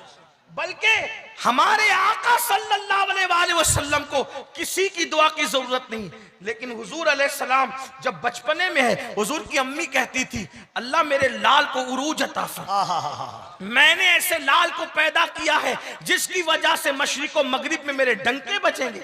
आप बताएं तो सही, माँ किसके पीछे नहीं, माँ की दुआ। हालांकि कुछ हस्तियां ऐसे जिनको किसी की दुआ की जरूरत नहीं है, लेकिन बहरहाल कहीं ना कहीं माँ की दुआएं आपको जलवा अफरोज नजर आएगी। मेरे आका अलैहिस्सलाम के दीवानों, आज कोई मुंबई कमाने जा रहे, कलकत्ता जा रहे, सऊदी जा रहे, बीवी को फोन करेंगे, बच्चों को फोन करेंगे, सास ससुर को फोन करेंगे, बूढ़े माँ बाप इंतजार में होंगे मेरे बेटे का फोन तो आए। औलाद को फोन तक करने की तौफीक नहीं। इसीलिए मैं सोचता हूं या अल्लाह, जो औलाद जीते जी माँ बाप की दरियाफ्त न करे, माँ बाप का हाल दरियाफ्त न करे, माँ बाप का मिजाज दरियाफ्त न करे, वो मरने के बाद इनके लिए मगफिरत की दुआ क्या करें? एक सच्ची बात कह दूं, सुन्नियों की मजमे में जब ये बात कहता हूं तो बहुत बुरा लगता है मेरे सुन्नी भाइयों को, और मुझे तो मिलता ही सुन्नियों का मजमा। अल्हम्दुलिल्लाह मैं वो खुशनसीब हूं कि अहले मिंबर भी सारे सुन्नी होते और सुनने वाले भी सारे सुन्नी होते, है ना। अभी जब आएंगे उलमा, जाएंगे उलमा, तो आप धक्कम धक्की, रेल पेल और एक दूसरे पे गिर पड़ोगे। क्यों क्यों? हजरत के हाथ चूमो, हजरत के, मैं कहता हूं हजरत के हाथ चूमो बाद में, पहले अपने माँ बाप के हाथ चूमो। माँ बाप को तरसाते हो, माँ बाप को तड़पाते हो। यहाँ जलसे में तकरीर अच्छी लगती है तो पैसा देते हो, नजराना देते हो, नाच सुनते हो तो नजराना देते हो, निजामत अच्छी लगती है तो नजराना देते हो, और घर से इस हालत में आते हो कि माँ ने कहा बेटा दवाखाना जाना है, जरा पैसे चाहिए, तो क्या कहते हो? बस सब तुम्ही को दे दे, तुम्ही पे खर्चा करें और कहीं खर्चा ना करें। माँ बाप से अपनी दौलत छुपाने वालों, यहाँ क्या देते हो? यहाँ क्या देते हो? क्या रियाकारियों के दरवाजे खोल रखे? मैं ये नहीं कहता कि हर देने वाला रियाकारी करता है, लेकिन याद रखना, माँ बाप को तड़पा के और तरसा के यहाँ नजराना देने वालों, तुम्हारे नजराने तुम्हारे मुंह पे मार दिए जाएंगे। माँ बाप को गाली देकर पीरों के हाथ चूमने वालों, तुम्हारा हाथ चूमना काम नहीं आएगा। माँ बाप को गालियां देकर बुजुर्गों की चादरें चूमने वालों, तुमको चादरें चूमना काम नहीं आएगा। मुझे बाद में कितनी गालियां देना है दे लेना, लेकिन ये सच्चाई है। पहले माँ बाप को चूमो। माँ बाप पहले तुम्हारे मुर्शिद है। हम लोगों से पहले तुम्हारे मुर्शिद तुम्हारे माँ बाप है, क्योंकि हमें देखोगे क्या मिलेगा नहीं मिलेगा मुझे नहीं पता। मैं उलमाए किराम की तवज्जो चाहता हूं। हमें देखोगे, आप तायीद करोगे तो बोलूंगा, वरना मैं अपनी बात वापस ले लूंगा। हमें देखोगे, हमें देखोगे, आपको सवाब मिलेगा नहीं मिलेगा कोई गारंटी नहीं। वजह, अल्लाह के रसूल ने आलिम को देखना इबादत है। तो जरूरी है कि अमीनुल कादरी को लोग अल्लामा कह रहे हैं, कफील भाई अल्लामा कह रहे हैं, तो अल्लाह भी उसको आलिम में शुमार कर ले। जरूरी है, जरूरी है। यही तो बात है ना, आलिम से मुसाफा करो तो हुजूर से मुसाफा करने का सवाब मिले। कोई जरूरी है अमीरुल कादरी कोई अल्लामा कह रहा है मोहब्बत में तो अल्लाह भी उसको आलिम शुमार करे? ये जरूरी है? नहीं। लेकिन माँ बाप के लिए गारंटी है, उनके चेहरे को मोहब्बत से देखोगे तो अल्लाह तुम्हें मकबूल हज का सवाब अता फरमाए। तो डाउटफुल सवाब के चक्कर में पड़ते हो, वाह वाह, और यकीनी कंफर्म जो सवाब है उससे पीछा छुड़ा रहे हो। मैं आपको उलमा से बदसन करने नहीं आया हूं, अल्लाह मेरी नियत पर आप शक न करें। आप हर आलिम की इज्जत करें, उससे पहले अपने माँ बाप की इज्जत करें, अपने उलमा की कद्र करें, उससे पहले अपने माँ बाप की। जो माँ बाप का नहीं होता वो किसी का नहीं होता। और याद रखना, उनकी बातें उनके मुंह पे मारी जाए। सरकार गरीब नवाज का नाम खूब लेते हो ना, गरीब नवाज खुद फरमाते हैं, वो कहते हैं मैंने हदीस पढ़ी अपने नाना की कि कयामत के दिन एक बंदा होगा जिसका नाम आमाल पहाड़ों जैसी नेकियों से भरा होगा। वो पहाड़ों जैसी नेकियां लेकर आएगा। सुन लो मेरे भाइयों, गौर से सुन लो, मेरे नौजवानों गौर से सुन लो। आज तुम्हें टाइम नहीं है माँ बाप के पास बैठने के लिए, माँ बाप इंतजार करते। जैसे तुम बचपन में माँ बाप के लालची थे ना, आज बुढ़ापे में माँ बाप तुम्हारे लालची है। जैसे तुम बचपन में कहते थे ना मेरे अब्बा मेरी अम्मी, आज मेरे बूढ़े माँ बाप कहते मेरा बच्चा मेरा बेटा। उनको न सताओ, उन्हें न तकलीफ पहुंचाओ, उनका दिल न दुखाओ, तबाही होगी, बर्बादी होगी। कभी तरक्की नहीं मिली माँ बाप के सताने वालों को, कभी उरूज नहीं मिला, चंद दिन का उरूज होगा फिर हमेशा की तबाही होगी। ये मत समझना कि हम कुछ और देख रहे हैं। याद रखिए, अल्लाह की लाठी में आवाज नहीं है, कहने वाले ऐसा कहते हैं। अल्लाह का जब अजाब आता है तो फिर आता है, बर्बादी आती है तो आती है। और याद रखना, माँ बाप की बद्दुआ कभी ना कभी जरूर रंग लाती है। ना उनकी दुआ रद्द होती, ना उनकी बद्दुआ रद्द होती। उनके लिए टाइम नहीं। कुछ गालियां दे रहे हैं, घर से निकाल दिया है, किसी ने बहन के यहाँ पहुंचा दिया, किसी ने यहाँ पहुंचा दिया, किसी ने वहां पहुंचा दिया।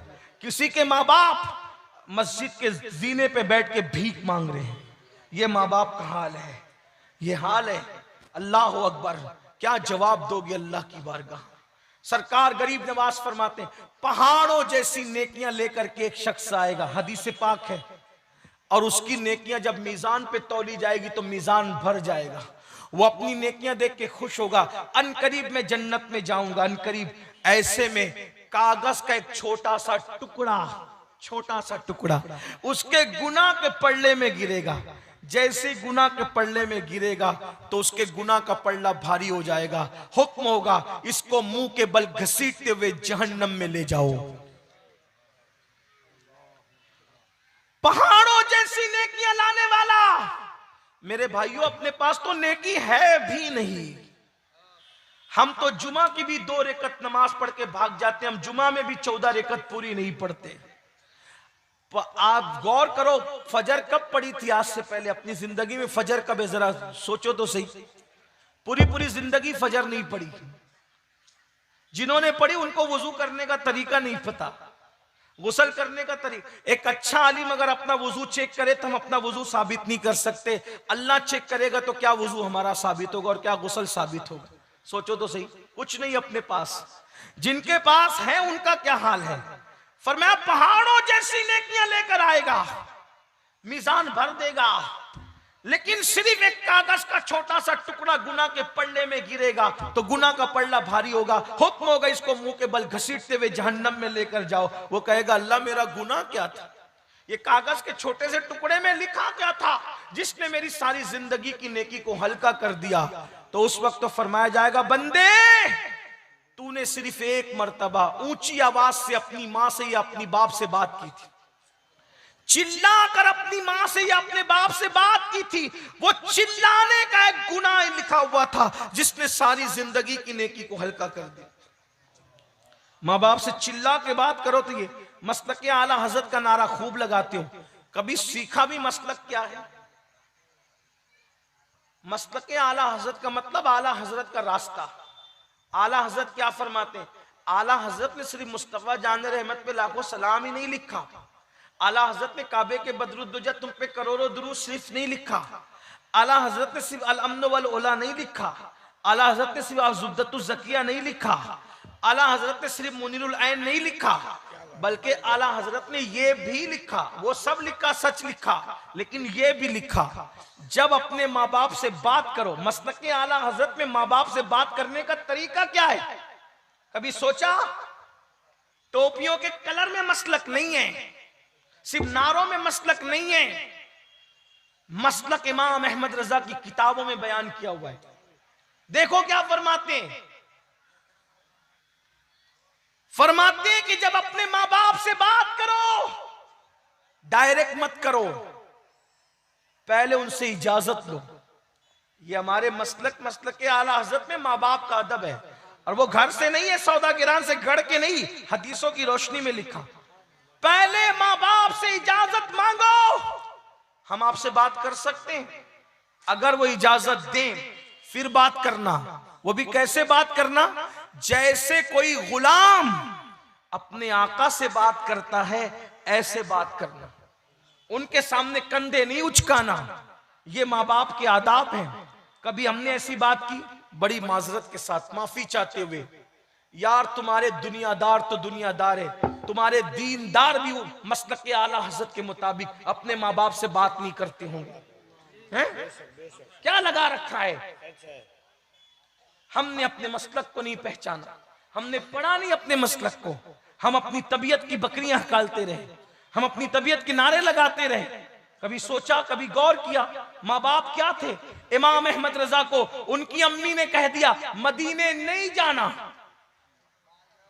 हज के सफर पे नहीं जाना, नहीं गए, नहीं गए। सफर हज क्या होता है? अम्मी से इजाजत ली, मां ने कहा हज को नहीं जाना, नहीं गए। पता है, तड़प हुई तो फिर मां के पास गए, मां जाना चाहता हूं, इजाजत दे। जब तक मां ने इजाजत नहीं दी, इमाम अहमद रजा सैयदी आला हजरत सफर हज को रवाना नहीं हुए। और आज माँ बाप कहते हैं, हाथ जोड़ के बेटियों से माँ बाप कहते हैं, और तू वहां निकाह ना कर, तो बेटी मुंह चला करके कहती है तुमने उसके साथ रहना है कि मैंने रहना है? सोचो, गौर करो। ऐसे लोग कभी खुशियां नहीं पा सकते। ऐसे लोग की जिंदगियों में कभी खुशियों की बहारें नहीं आ सकती। लड़के माँ बाप से कहते हैं तुमने रहना है कि हमने रहना है? तुम्हारा दौर गया, हमारा दौर आया। याद रखना, ये शादी में माँ बाप के आंसू निकले और उनका दिल टूटे, ऐसी शादी कभी शादी खाना आबादी नहीं हो सकती, वो शादी खाना बर्बादी होगी। आपके माँ बाप को छोड़ के जब इबादत का सिला नहीं मिलता, तो माँ बाप को छोड़ के शादी की खुशियां कैसे मिल सकती? नादानी ना करो, ये सब तुम्हें कौन सिखाएगा? ये दीन सिखाएगा। सीरियल में ये नहीं सीखोगे, फिल्मों में ये नहीं सीखोगे, ये सीखोगे तो दीन में सीखोगे, ये सीखोगे तो शरीयत में सीखोगे। आइए माँ बाप की बात आई तो मैं एक बात आपको बताऊं, आपको अंदाजा होगा, आपको अंदाजा होगा माँ बाप की अहमियत क्या है, माँ बाप की दुआ की बरकत क्या है, माँ बाप की दुआ की अजमत क्या है। अल्लाह अकबर, माँ बाप की दुआ कहां तक पहुंचाती है। इनसे दुआ लो, इनसे। और एक बात आपको यह भी बता दूं, एक है दुआ करवाना, एक है दुआ करवाना और एक है दुआ लेना। दुआ करवाना और दुआ लेना, क्या फर्क है दोनों में? दुआ करवाना मतलब मैंने कहा दुआ कर दे, कर दी, ये दुआ, इसकी कोई गारंटी नहीं होती कबूल होगी कि नहीं होगी। एक होता है दुआ लेना, यानी दुआ की गुजारिश आपने नहीं की लेकिन ऐसा काम कर दिया कि उनके दिल से निकल गई अल्लाह इसको नवाज दे, ये दुआ लेना हो। दुआ करवाने वाले बहुत लोग हैं, दुआ लेने वाले कम है। और असल चीज जो है वो दुआ लेना है। जिसको जो नेमत मिली दुआ लेने से मिली। दुआ लेने वाले खिदमत को, माँ बाप के पैर दबाए, बुजुर्गों के पैर दबाए, जूतियां सीधी की, पानी पिलाया, खिदमत की, दुआ निकलती है, दिल से निकलती है, वो जाके सीधा बाबे इजाबत इलाही पे दस्तक देती है। तो आइए माँ बाप की दुआ, हर एक की निकली हुई दुआ की तासीर है, लेकिन माँ बाप की दुआ की तासीर कुछ अलग ही है। कहते हैं कि एक मर्तबा हजरते सैयदना मूसा अलैहिस्सलाम सफर में थे और सफर में हजरत मूसा अलैहिस्सलाम चलते चलते थक गए। बतकाज़े बशरियत हजरत मूसा कलीम चलते चलते थक गए। अर्ज की मौला मैं थक गया हूं, मेरे लिए कोई सवारी का इंतजाम हो जाए। तो अल्लाह ने नबूवत से किसी की अजमत का इजहार करना चाहा। तो इरशाद हुआ कि मूसा आगे हमारा एक बंदा है, ये बात आप उससे कहें, उससे कह दें आपका काम हो जाएगा। हजरत मूसा गए तो आगे एक इंसान मिला, एक बंदा मिला। जब वो बंदा मिला तो हजरत मूसा कलीम ने उससे कहा मैं थक गया हूं और मुझे सवारी की जरूरत है। उस बंदे ने दुआ की, ए अल्लाह तेरा पैगंबर थक गया है, तू बादल जमीन पे उतार दे ताकि इनकी सवारी का इंतजाम हो जाए। तो क्या हुआ, बादल जमीन पे आया। उसने हजरत मूसा से अर्ज किया, ए अल्लाह के कलीम इस पर सवार हो जाए, आप जहां चाहेंगे ये बादल आपको वहां पहुंचा देगा। हजरत मूसा सवार तो हो गए। सवार होने के बाद आपने अल्लाह से अर्ज की, मौला ये बंदा एक आम सा बंदा दिखता है लेकिन इसकी दुआ में इतना असर है कि इसने बादल को जमीन पे बुलाया तो बादल जमीन पे आ गया। इरशाद होता है मूसा अगर ये आसमान को भी जमीन पे बुलाए तो हम आसमान को भी जमीन पे उतार दें। का मौला इसकी इतनी सुनी क्यों जाती है? तो इरशाद होता है इसमें कोई खास बात नहीं है, बस बात इतनी है कि ये अपनी माँ का बड़ा फर्मा बरदार और वफादार था। माँ की इतनी खिदमत की, इतनी खिदमत की, इतनी खिदमत की कि इसकी माँ इससे राजी हो गई और मरते मरते इसकी माँ ने दुआ की, ए अल्लाह मेरे बेटे ने मेरी खिदमत का गोया हक अदा किया, मैं दुआ करती हूँ ये तुझसे जो दुआ करे तू इसकी हर दुआ को कबूल कर लेना। ये इसकी माँ की दुआ की बरकत है, ये जो मांगता है हम उसको अता कर देते। ये माँ की दुआ की बरकत, बाप की दुआ की बरकत। तो दुआएं लीजिए। तो कितने हो गए? 3 बड़े गुनाह। शिर्क हुआ, नमाज का तर्क करना हुआ, माँ बाप की नाफरमानी। चौथा बड़ा गुनाह, अल्लाह के रसूल अलैहिस्सलाम फरमाते हैं जो शराब पिए, जो शराब का आदी हो जाए, अल्लाह ने उस पर जन्नत की खुशबू भी हराम कर दी। जो शख्स शराब का आदी हो जाए, नशे का आदी हो जाए, ये कबीरा गुनाहों में से है, अल्लाह ने उस पर जन्नत की खुशबू भी हराम कर दी। आजकल नशा बढ़ता जा रहा है और खास तौर पर इस्लाम के दुश्मन लोग, दुश्मनान इस्लाम, मुस्लिम मोहल्लों में, मुस्लिम इलाकों में, मुस्लिम बस्तियों में नशे को प्रमोट कर रहे हैं ताकि किसी तरह मुस्लिम जवान नशे के आदी हों, क्योंकि वो जानते हैं कि मुसलमान जवानों के पास अल्लाह ने इतनी सलाहियत दी है, अल्लाह ने उनको इतना टैलेंट अता किया है कि ये पढ़ेंगे तो इनके मुकाबले में कोई पढ़ नहीं सकता, ये तिजारत करेंगे तो इनके मुकाबले में कोई तिजारत नहीं कर सकता, ये सियासत में आएंगे तो इनके मुकाबले में सियासत में कोई टिक नहीं सकता। ये बात है मुसलमानों। इसलिए आज हमारे जवानों को नशे का आदी बनाया जाता है। कहीं पर गोलियां बेची जा रही है, कहीं गांजा बेचा जा रहा है, कहीं चरस बेचा जा रहा है, कहीं शराब बेचा जा रहा है, कहीं एमडी का नशा हो रहा है, कहीं पर माज़अल्लाह हेरोइन का नशा हो रहा है। और ये बाज़ाब्ता तौर पर ऐसे जर खरीद गुलाम हमारे नौजवानों के दरमियान भेजे जाते हैं मंसूबा बंद तरीके से। कोई जवान अगर बाअखलाक हो, बाकिरदार हो, खूबसूरत हो, जिससे तरक्की का अंदेशा हो कि ये तरक्की करेगा, ये आगे बढ़ेगा, ये पढ़ेगा आगे बढ़ेगा, तिजारत करेगा आगे बढ़ेगा, इस तरह के मामलात जिनके साथ होते हैं उनको नशे का आदी बनाया जाता है, नाकारा बनाया जाता है। आज हालात ये हैं कि फैशन के नाम पर फिल्में दिखाकर, सीरियल दिखाकर, आर्ट के नाम पर, इसके नाम पे, उसके नाम पे हमारे जवानों को आज नशे का आदी बनाया जा रहा है। कल तक वो जवान जो बहुत तरक्की की उमंगे रखता था, जब दो पैसा आ गया नशे का आदी बन गया, तो अब कर्ज में डूबा जा रहा है, सूद में डूबा जा रहा है, तरह तरह के जो है वो बोझ तले डूबा जा रहा है। मेरी कौम के जवानों, आप नशे के लिए नहीं थे, हमारे मजहब में नशे की इजाजत नहीं है। आप जानते हैं नशा क्या है? अल्लाह के रसूल सल्लल्लाहु अलैहि वसल्लम इरशाद फरमाते हैं, जो दुनिया में सिर्फ एक घूंट शराब का पिएगा और बगैर तौबा के मर गया, जब वो अपनी कब्र से कयामत के दिन उठेगा, या तो उसका चेहरा सूअर की तरह हो जाएगा, या तो उसका चेहरा बंदर की तरह हो जाएगा। याद रखना, आप लोग कहते हैं, कुछ लोग कहते हैं नहीं नहीं मौलाना, मेरे दोस्तों ने मुझे माँ की कसम दी, बाप की कसम दी, बीवी की कसम दी, बच्चे की कसम दी। मैं कहता हूं मेरे भाई, अगर लोग तुझे कुरान की कसम दे के भी नशा कराएं तो तुझे नशा करने की जरूरत नहीं। अगर तुझे लोग अल्लाह की कसम देकर भी शराब पिलाएं तो तुझे शराब पीने की जरूरत नहीं। इसलिए कि हराम कामों में कोई कितनी बड़ी कसम दे दे, तुझे उसकी कसम नहीं मानना, उस तरफ न जाओ। याद रखना, जब तक मुसलमान नशे से दूर थे, मुसलमानों, ये हिंदुस्तान पर 700 साल तक तुमने हुकूमत की, दुनिया में तुमने हुकूमत की। आज हमारे जवानों को दीन से हटाने के लिए नशे का इस्तेमाल किया जा रहा है, नशे का आदी बनाया जा रहा है। याद रखना, नशा पता नहीं तुम्हें कितना बर्बाद करेगा। नशा करने वाला कमाने के काबिल नहीं रहता, नशा करने वाला बीवी के काबिल नहीं रहता, नशा करने वाला जब वो माशरे में इज्जत के काबिल नहीं रहता, नशा करने वाला होश में नहीं रहता। याद रखना, बड़े बड़े करोड़पतियों को, अरबपतियों को जो है वो रोड पे आते देखा, नशे की वजह से उल्टी गिनती शुरू होती है। भाई आदमी जब नशे में रहेगा तो कमाएगा कैसे? आदमी जब नशे में रहेगा तो तरक्की करेगा कैसे? इसलिए याद रखो, आजकल ये भी कहा जाता है नहीं मौलाना अब नशे की आदी हो गए, नशा छूटता नहीं। मैं कहता हूं झूठ है, बिल्कुल झूठ है। किसने कहा नशा नहीं छूटता? अरे नादान, जब मां का दूध छोड़ने पे छूट सकता है तो फिर कौन सी चीज है जो नहीं छूट सकती?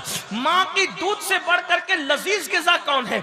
जब इतनी लजीज चीज छोड़ी जा सकती है और छूटी जा सकती है तो वो शराब के कड़वे घूंट क्यों नहीं छूट सकते? इंजेक्शन क्यों नहीं छूट सकते? इंसान तू तय कर ले, मेरे भाई तू तय कर ले। और मैं अपने नौजवानों से भी कहता हूं, अगर कोई बंदा तौबा करके अच्छे रास्ते की तरफ आए, उसको ताने मत दो, उसको ढकेलो मत। याद रखना, कभी कभी ऐसा होता है कि सुधरने वाला सुधरना चाहता है लेकिन हमारा जालिम माशरा उसको सुधरने नहीं देता। मेरे आका सल्लल्लाहु अलैहि वसल्लम के दीवानों, अगर तुम नशा करोगे ना, हुजूर नाराज होंगे, हुजूर बेजार होंगे। अल्लाह के रसूल ने इरशाद फरमाया, जो नशा करता है अगर बीमार पड़े तो उसको देखने मत जाओ। अल्लाह के रसूल ने फरमाया, नशा करने वाला मर जाए, इबरत के लिए उसका जनाजा ना पड़े, ये फरमाया। हालांकि हम हनफी होने के एतबार से इससे बगावत नहीं करते कि कबीरा का कितना भी बड़ा मुर्तकिब होगा उसका जनाजा पढ़ा जाएगा।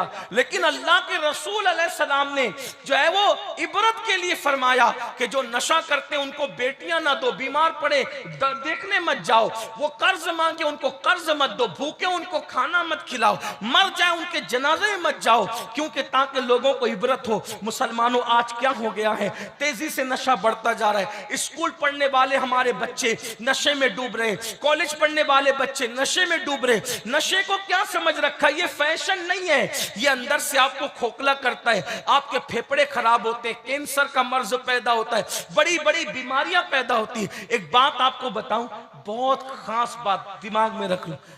आप बताइए खाना कितनी अच्छी चीज है, कितनी अच्छी चीज है खाना, खाने से कितना सब कुछ होता है। आप मुझे बताओ मेरे भाई, हमारा मजहब का निजाम यह है कि जो खाना इंसान की जिस्म की गिज़ा है, अल्लाह के रसूल अलैहिस्सलाम फरमाते हैं कि ज्यादा ना खाओ, ज्यादा ना खाओ, इसलिए कि ज्यादा खाओगे तो बीमार पड़ोगे। और अल्लाह के रसूल सल्लल्लाहु अलैहि वसल्लम ने ज्यादा खाने वालों के लिए क्या फरमाया, आका फरमाते हैं जिसको भूख नहीं है फिर भी वो खाता ही रहता है तो अल्लाह का अजाब उससे करीब है, अल्लाह का अजाब उसके करीब है। अब आप मुझे बताएं कि हमारे मजहब का मिजाज ये है, तब ज्यादा खाने से क्यों मना किया? ज्यादा खाने से इसलिए मना किया, ज्यादा खाएगा तो बीमार पड़ेगा। तो नादान जो हलाल अच्छी ग़िज़ा अगर वो तुझे बीमार कर दे तो अल्लाह के रसूल उस खाने से तुझे मना कर रहे हैं। तो वो नशे की चीजें, वो शराब की चीजें जो तुझे कैंसर में मुब्तला कर दे, जो तुझे बीमारियों में मुब्तला कर दे, जो तुझे नामर्द बना दे, अब मेरे भाई बताओ उसकी तुझे कैसे इजाजत हो सकती है? और एक बात आपको बताऊं, अच्छी तरह याद रखना कि जब भी कोई इंजीनियर कोई मशीन बनाता है तो इंजीनियर अच्छी तरह से जानता है कि कौन सी चीज मशीन के लिए मुफीद और कौन सी चीज मुज़ीर है। ये बात है ना आपके सामने। जैसे मोबाइल में पानी डालोगे तो मोबाइल खराब हो जाएगा, पानी मोबाइल गिरेगा तो मोबाइल खराब हो जाएगा। तो क्या होता है, जिसने मोबाइल बनाया उसने साथ में ये भी लिखा किताब के अंदर कि मोबाइल पानी में गिरने से बचाना वरना मोबाइल खराब हो जाएगा। इसी तरह जिसने कार बनाई उसने ये भी साथ में लिख करके दिया इंजीनियर ने कि इसमें डीजल डालोगे तो चलेगी, पेट्रोल पे नहीं चलेगी, पेट्रोल डालोगे तो चलेगी, डीजल डालोगे तो खराब हो जाएगी, मिट्टी का तेल राकेल डालोगे तो इंजन भ्रष्ट हो जाएगा। ये सब उसने लिखा कि नहीं लिखा? किसने लिखा? इंजीनियर ने लिखा, अपनी किताब में लिखा। क्यों? मैं नहीं लिख सकता, ये नहीं लिख सकते, ये नहीं लिख सकते, क्योंकि मशीन बनाने वाला इंजीनियर ज्यादा जानता है कि मेरी बनाई हुई मशीन को क्या मुफीद है, क्या मुज़ीर है। किसी मजहब में इतनी तफसील नहीं मिलेगी जितनी मजहब इस्लाम में मिलेगी। क्यों? इसलिए कि जिसने इस्लाम भेजा उसी ने इंसान को बनाया, और बनाने वाला ज्यादा जानता है कि जिसको मैंने बनाया क्या मुफीद है, क्या मुज़ीर है। तो बनाने वाला कौन है? अल्लाह। और उसने बनाया तो फिर बनाने वाला अल्लाह इस्लाम भी बेचता है, कुरान भी बेचता है। तो जो हमारी सेहत के लिए मुफीद था वो हमारे लिए हलाल कर दिया, जो हमारे लिए मुज़िर था वो हमारे लिए हराम कर दिया। अब मुझे हैरत इस बात पर है कि लोग मोबाइल को तो पानी से बचाते हैं लेकिन अपने आप को नशे से क्यों नहीं बचाते?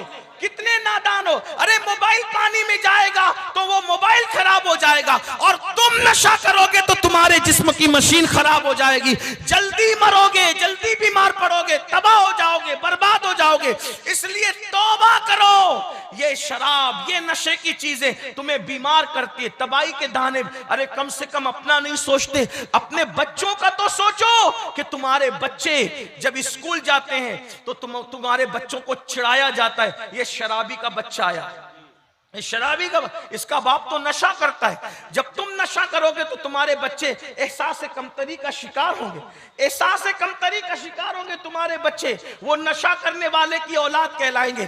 फिर उसके बाद जब वो जवान होंगे तो अच्छे घराने का रिश्ता तुम्हारे बच्चों को नहीं आएगा। लोग कहेंगे इसका बाप तो शराब पीता है, इसका बाप तो नशा करता है, तो अच्छे घराने के रिश्ते नहीं आएंगे। तुम्हारे चंद गलतियों की वजह से बचपना खराब हुआ, जवानी खराब हुई, अब आगे की जिंदगी भी उनकी तबाह और बर्बाद होगी। इसलिए कम से कम अपने बच्चों का ख्याल करो, कम से कम अपनी बीवी का ख्याल करो, कम से कम अपने बच्चों के मुस्तकबिल का ख्याल करो। मुसलमानों याद रखो, सब कुछ अपने शौक ही नहीं है, सब कुछ अपना ज़ौक ही नहीं है। अल्लाह की बारगाह में तौबा करो, बदलो, इनकलाब पैदा करो। अल्लाह पाक इरशाद फरमाता है, अगर तुम बड़े गुनाहों से बचोगे तो अल्लाह तुम्हारे दूसरे गुनाहों को यूं ही माफ कर देगा, कफारा बना देगा, और अल्लाह ताला तुम्हें जन्नत जिसे कहते हैं इज्जत की जगह तुम्हें दाखिल फरमाएगा। मेरे प्यारे आका सल्लल्लाहु अलैहि वसल्लम के प्यारे दीवानों, आइए एक गुनाह का जिक्र और सुन लें, फिर मैं अपनी गुफ्तगू समेट लेता हूं। पांचवा बड़ा गुनाह, झूठी कसम खाना। आजकल लोग कसम बहुत खाते, सच्ची कसम भी मत खाया करो।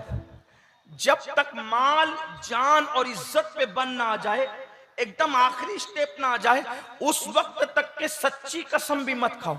जो सच्ची कसम भी बात बात पे खाएगा सच्ची कसम, तो भी अल्लाह उसकी रोजी से बरकत उठा लेगा, सच्ची कसम खाने वालों से। अब बताओ जो झूठी कसम खाए। हदीस पाक है, अल्लामा इब्न हजर मक्की रहमतुल्लाह अलैह लिखते हैं कि जो झूठी कसम खाता है, अल्लाह फरमाता है मेरे नाम को कसम का निशाना मत बनाना। अगर तुम में से किसी ने मेरे नाम की झूठी कसम खाई तो मैं उस पर भी और उसकी 7 पुश्तों पे लानत करूंगा। आजकल सास बहू के झगड़े में कसम खाई जाती, मियां बीवी के झगड़े में कसम खाई जाती। कसम न खाओ। सरकार गौसे पाक फरमाते हैं नेक लोगों की 10 अलामत है, उसमें से एक अलामत यह भी है कि जो नेक होगा वो कभी कसम नहीं खाएगा। नेक लोग कसम खाने से बचते हैं। जब तक बिल्कुल मजबूरी ना हो उस वक्त तक कसम न खाओ, और कसम भी खाओ तो फिर सच्ची खाओ, झूठी कसम न खाओ। झूठी कसम का अंजाम बहुत बुरा है। झूठी कसम पर अल्लाह ने लानत फरमाई है, और बल्कि 7 पुश्तों तक लानत का ऐलान फरमाया है। इसलिए झूठी कसम न खाओ। अल्लाह अकबर, क्या हाल हो गया लोगों का। 250 रुपए की चप्पल बेचने के लिए भी अल्लाह की कसम खाते हैं, पालक और सब्जी बेचने के लिए भी अल्लाह की कसम खाते हैं। लोगों का हाल ये हो गया। मेरे आका सल्लल्लाहु अलैहि वसल्लम के दीवानों, ये सब दीन से दूरी का नतीजा है, मजहब से दूरी का नतीजा है, इस्लाम से दूरी का नतीजा है। हमने कंप्यूटर तो सीख लिया, कॉलेज की तालीम तो हासिल कर ली, हमने बिजनेस तो सीख लिया, तिजारत तो सीख ली, मगर हमने अल्लाह का दीन नहीं सीखा। जो डिग्रियां सिर्फ कब्र के बाहर काम आएगी, उन डिग्रियों के लिए 25-25 साल लगा दिए, और जो दीन की डिग्री कब्र के अंदर जाएगी हमने उसके लिए कोई तवज्जो नहीं की। याद रखिए, दीन की कदर क्या की, दीन की अहमियत क्या की, दीन की क्या कदर जानी, कोई कदर नहीं जानी। बल्कि आजकल फिक्र तो ये बन गई, अरे मौलाना ये दीन क्या चीज है, ये सब मौलवी मौलाना लोग जाने, हम क्या जाने, हम तो दुनियादार लोग हैं। ला इलाहा इल्लल्लाह, अस्तगफिरुल्लाह। याद रखना, ये दीन ही है, दीन जिसने अरब के बोरिया नशीनों को कैसर और किसरा का ताजदार बनाया। ये दीन ही है, दीन जिसकी वजह से आज हम मुसलमान कहलाते हैं। ये दीन ही है, दीन जिसकी वजह से आज इंशाअल्लाह हम मुसलमान कहलाने, मोमिन कहलाने, और कल इंशाअल्लाह इसी की बरकत से हम जन्नत में जाएंगे। दीन की बरकत से, मजहब की बरकत से, मसलक की बरकत से, इस्लाम की बरकत से इंशाअल्लाह जन्नत में दाखिला नसीब होगा। इसलिए दीनदार बनो। लेकिन दीनदार कैसे? सिर्फ दाढ़ी टोपी वाले, कुर्ते पैजामे वाले नहीं, बल्कि ऐसे दीनदार बनो जैसे दीनदार बनाने के लिए मुस्तफ़ा जान रहमत तशरीफ लाए थे, अल्लाह के रसूल तशरीफ लाए थे। वो दीनदारी का तसव्वुर कायम करो। घर में पर्दे का निज़ाम हो, घर में इस्लामी निज़ाम हो, हमारे घर में कोई झूठ नहीं बोलता हो, झूठी कसम नहीं खाता हो, हमारे घर में लोग फजर में उठ जाते हो, बाप बच्चों को फजर में उठाता हो, बीवी शौहर को फजर में उठाती हो, शौहर बीवी को फजर में उठाता हो। ये माहौल होना चाहिए। अरे अगर ट्रेन छूटने का खौफ हो तो पूरा घर एक दूसरे को जगाता है, और नमाज फजर जाने का खौफ हो कोई किसी को नहीं जगाता, क्योंकि लोगों के नजदीक नमाज की अहमियत नहीं है, इबादत की अहमियत नहीं है। अगर स्कूल जाना हो तो माँ सर्दी में भी बच्चों को जगाती है, कोचिंग जाना हो, ट्यूशन जाना हो तो माँ बाप बच्चे को मार मार के जगाते हैं। लेकिन मेरे भाइयों, मेरी बहनों, एक दिन की ट्यूशन छूट जाएगी तो आपके बच्चे का उतना नुकसान नहीं होगा,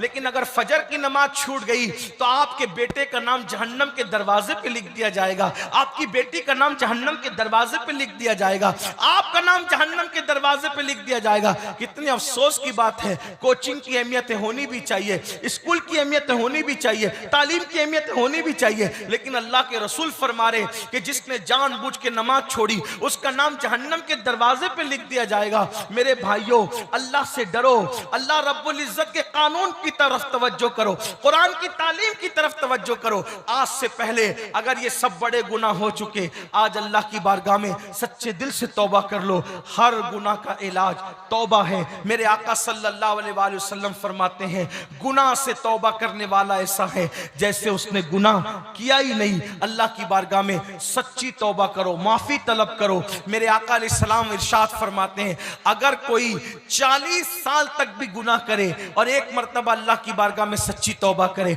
मेरा अल्लाह उसको माफ कर देता है। बल्कि मेरे भाइयों, कभी कभी तौबा कराने वाले लोग पीछे रह जाते हैं और तौबा करने वाले आगे बढ़ जाते हैं। कभी कभी तौबा कराने वाले लोग पीछे रह जाते हैं, तौबा करने वाले लोग बहुत बुलंदी पे पहुंच जाते हैं। इस सिलसिले में हमारे बुजुर्गों ने तसव्वुफ की किताबों में कई वाकयात लिखे हैं। हो सकता है आज हम आपको तौबा की दावत दे रहे हैं, हम यहीं रह जाएं और आप आगे बढ़ जाएं। अल्लाह करे बढ़ जाएं आगे, उसके करम की कोई इंतहा है, वो तुम्हें भी आगे बढ़ाए, हमें भी आगे बढ़ाए। इस इरशाद फरमाया जाता है, एक मर्तबा का वाकया है, हजरत सैयदना जुन्नून मिस्री रहमतुल्लाह ताला अलैह, हजरत जुन्नून मिस्री रहमतुल्लाह अलैह, आपको शौक था दरिया की सैर का। एक बार दरिया की सैर के लिए हजरत जुन्नून मिस्री तशरीफ ले गए तो वहां क्या देखा, एक लड़का और लड़की, बड़ी खूबसूरत लड़की और बड़ा खूबसूरत लड़का, वो भी दरिया की सैर के लिए आए। और जब दोनों आए तो वो हाथ में वो मौसीकी के आलात लेकर के, जो सितार वगैरह बजाते हैं, वो लेकर आए, शराब की सुराही लेकर के आए और आकर के दोनों बैठ गए, धींगा मस्ती करने लगे। हजरत जुन्नून मिस्री भी वहां थे, आपने नजरें झुका ली, अल्लाह वाले ने नजर झुका ली। ऐसे में उन्होंने शराब भरा और शराब का एक जाम हजरत जुन्नून की तरफ दिया, ए जवान लो पियो। आपने फरमाया, अल्हम्दुलिल्लाह हम मुसलमान हैं, हम शराब नहीं पीते, हमारे यहाँ शराब और सुअर को हराम किया गया है, हम शराब नहीं पीते। उन्होंने शराब का जाम वापस ले लिया और उसके बाद म्यूजिक बजाने लगे, गाना गाने लगे और हजरत जुन्नून को छेड़ने लगे, ए जवान तुझे भी गाना आता है? हजरत जुन्नून ने फरमाया, गाना तो जो उसको नहीं कह सकते, लेकिन एक चीज है, तुम्हारे इस गाने से बेहतर है जो मैं पढ़ सकता हूं। कहा अगर तुम चुप रहो तो मैं अभी पढ़ता हूं। जुन्नून मिस्री कहते हैं, खुद फरमाते हैं कि मैंने कुरान की तिलावत शुरू की। जब मैंने कुरान पढ़ना शुरू किया, कुरान एक जिंदा किताब है, आज भी कुरान की तासीर है। अगर सही लबो लहजे में दिल से कोई पढ़ दे, आज भी जिंदगियां बदल जाए, जिंदगियों में इनकलाब आ जाए, जिंदगियों में तब्दीली आ जाए। मेरे आका अलैहिस्सलाम के दीवानों, अफसोस है जिस कौम के पास कुरान जैसी जिंदा किताब मौजूद है, आज वो कौम नाविलों में, फिल्मों में, गानों में उलझी हुई है। बहरहाल हजरत जुन्नून ने कुरान की तिलावत शुरू की, वो लड़का उठ करके भाग गया, वो लड़का उठ के भागा, लेकिन लड़की जो थी जार जार रोने लगी, जारों कतार रोने लगी और कहने लगी, ए जवान तेरा नाम क्या है? फरमाया जुन्नून मिस्री। तेरा गाना बड़ा खूबसूरत है। जुन्नून मिस्री ने फरमाया, ए लड़की ये गाना नहीं है, ये अल्लाह का कलाम है, अल्लाह का कलाम, इसे कुरान कहते हैं, ये हमारे नबी मोहम्मदुर रसूलुल्लाह पर नाजिल हुआ, ये कुरान है, अल्लाह की किताब है। अल्लाह अकबर। इतना सुनना था, उस लड़की ने कहा मुझे भी ये किताब चाहिए। जुन्नून मिस्री फरमाते, तौबा कर, अल्लाह की तरफ आ। उसने तौबा किया, कलेमा पढ़ा और उसके बाद कलेमा पढ़ के तौबा करके साबका जिंदगी से, शराब से, गाने से, म्यूजिक से, मौसीकी से, अय्याशी से और आवारगी से उसने तौबा कर ली। उसके बाद हजरत जुन्नून अपनी तरफ चले गए, वो लड़की पता नहीं कहां चली गई। बस एक तसव्वुर था, एक लड़की मिली थी दरिया के किनारे, कुरान सुन के तौबा कर लिया था, वगैरह वगैरह। हजरत जुन्नून हज के लिए गए, काबे का गिलाफ पकड़कर आप रो रहे थे, दुआ कर रहे थे। ऐसे में पीछे से एक औरत की आवाज आई, ए अल्लाह मैं भूखी हूं, मेरे लिए खाना नाजिल कर। बस इतना कहना था कि आसमान से एक दस्तरखान उतरता हुआ नजर आया, उसमें अंगूर के खोशे थे। आपने पलट कर देखा, ए खातून तू कितनी मकबूल है अल्लाह की बारगाह में, तू कितनी बरगज़ीद है अल्लाह की बारगाह में। तूने मांगा और तुझे मिल गया। कौन है तू? उसने कहा जुन्नून। पहचाना नहीं। हजरत जुन्नून ने कहा मेरा नाम भी जानती है, पहचाना नहीं। कहा कौन है तू? कहा तुम एक बार दरिया पे गए थे, एक लड़की मिली थी शराब और कबाब में, आवारगी में डूबी हुई, तूने उसे तौबा करवाई थी। हाँ वही तो मैं हूँ, अल्लाह ने आज मुझे ये मकाम अता कर दिया। हजरत जुन्नून की आंखों में आंसू थे। ये मकाम तुझे मिल गया? हाँ हाँ मुझे मिल गया। जिस दिन मैंने तौबा की थी उसी दिन अल्लाह ने मुझे अपनी दोस्ती का मकाम और मर्तबा अता कर दिया। सोचो ऐसे ऐसों ने तौबा की, अल्लाह ने उनको ये मकाम अता फरमाए। मेरे भाइयों मेरी बहनों, सरकार मदीना कॉन्फ्रेंस में आए हो, अल्लाह की बारगाह में सच्ची तौबा कर लो और अपनी जिंदगी को बदल दो। अल्लाह तुम्हें भी बड़े मर्तबे अता करेगा। गुनाह में सुकून नहीं है, सुकून चाहते हो तो नेकी की तरफ आ जाओ। हजरत उम्मे सुलैम ने पूछा था या रसूल अल्लाह सबसे बड़ी हिजरत क्या है? फरमाया गुनाह से निकलकर नेकी की तरफ आ जा, इससे बड़ी कोई हिजरत नहीं है। आओ आज हिजरत करो गुनाह से निकलो और अल्लाह की तरफ आओ। फफिर्रु इलल्लाह, दौड़ो अल्लाह की तरफ। अल्लाह मुझे आप सबको तौफीक अता फरमाए। गुफ्तगू के दरमियान कोई गलती हो तो अल्लाह ताला माफ फरमाए। आपको जाना नहीं है इसलिए कि आज आपको इंशाअल्लाह एक अजीम हस्ती का, दुनियाए सुन्नियत की एक अजीम हस्ती का एक अजीम मुफक्किराना खिताब सुनना है, जिनसे हम लोग सीख कर आपको सुनाते हैं। ऐसी हस्ती आज आपकी बस्ती में आई है, इंशाअल्लाह आप जाएंगे नहीं, किबला हुजूर अमीर सुन्नी दावत इस्लामी का खिताब सुनने के बाद ही आप जाएंगे। हजरत तशरीफ लाने, हजरत का इस्तकबाल करें और भाई कफील अंबर की निजामत के साथ हजरत तशरीफ लाएंगे इंशाअल्लाह।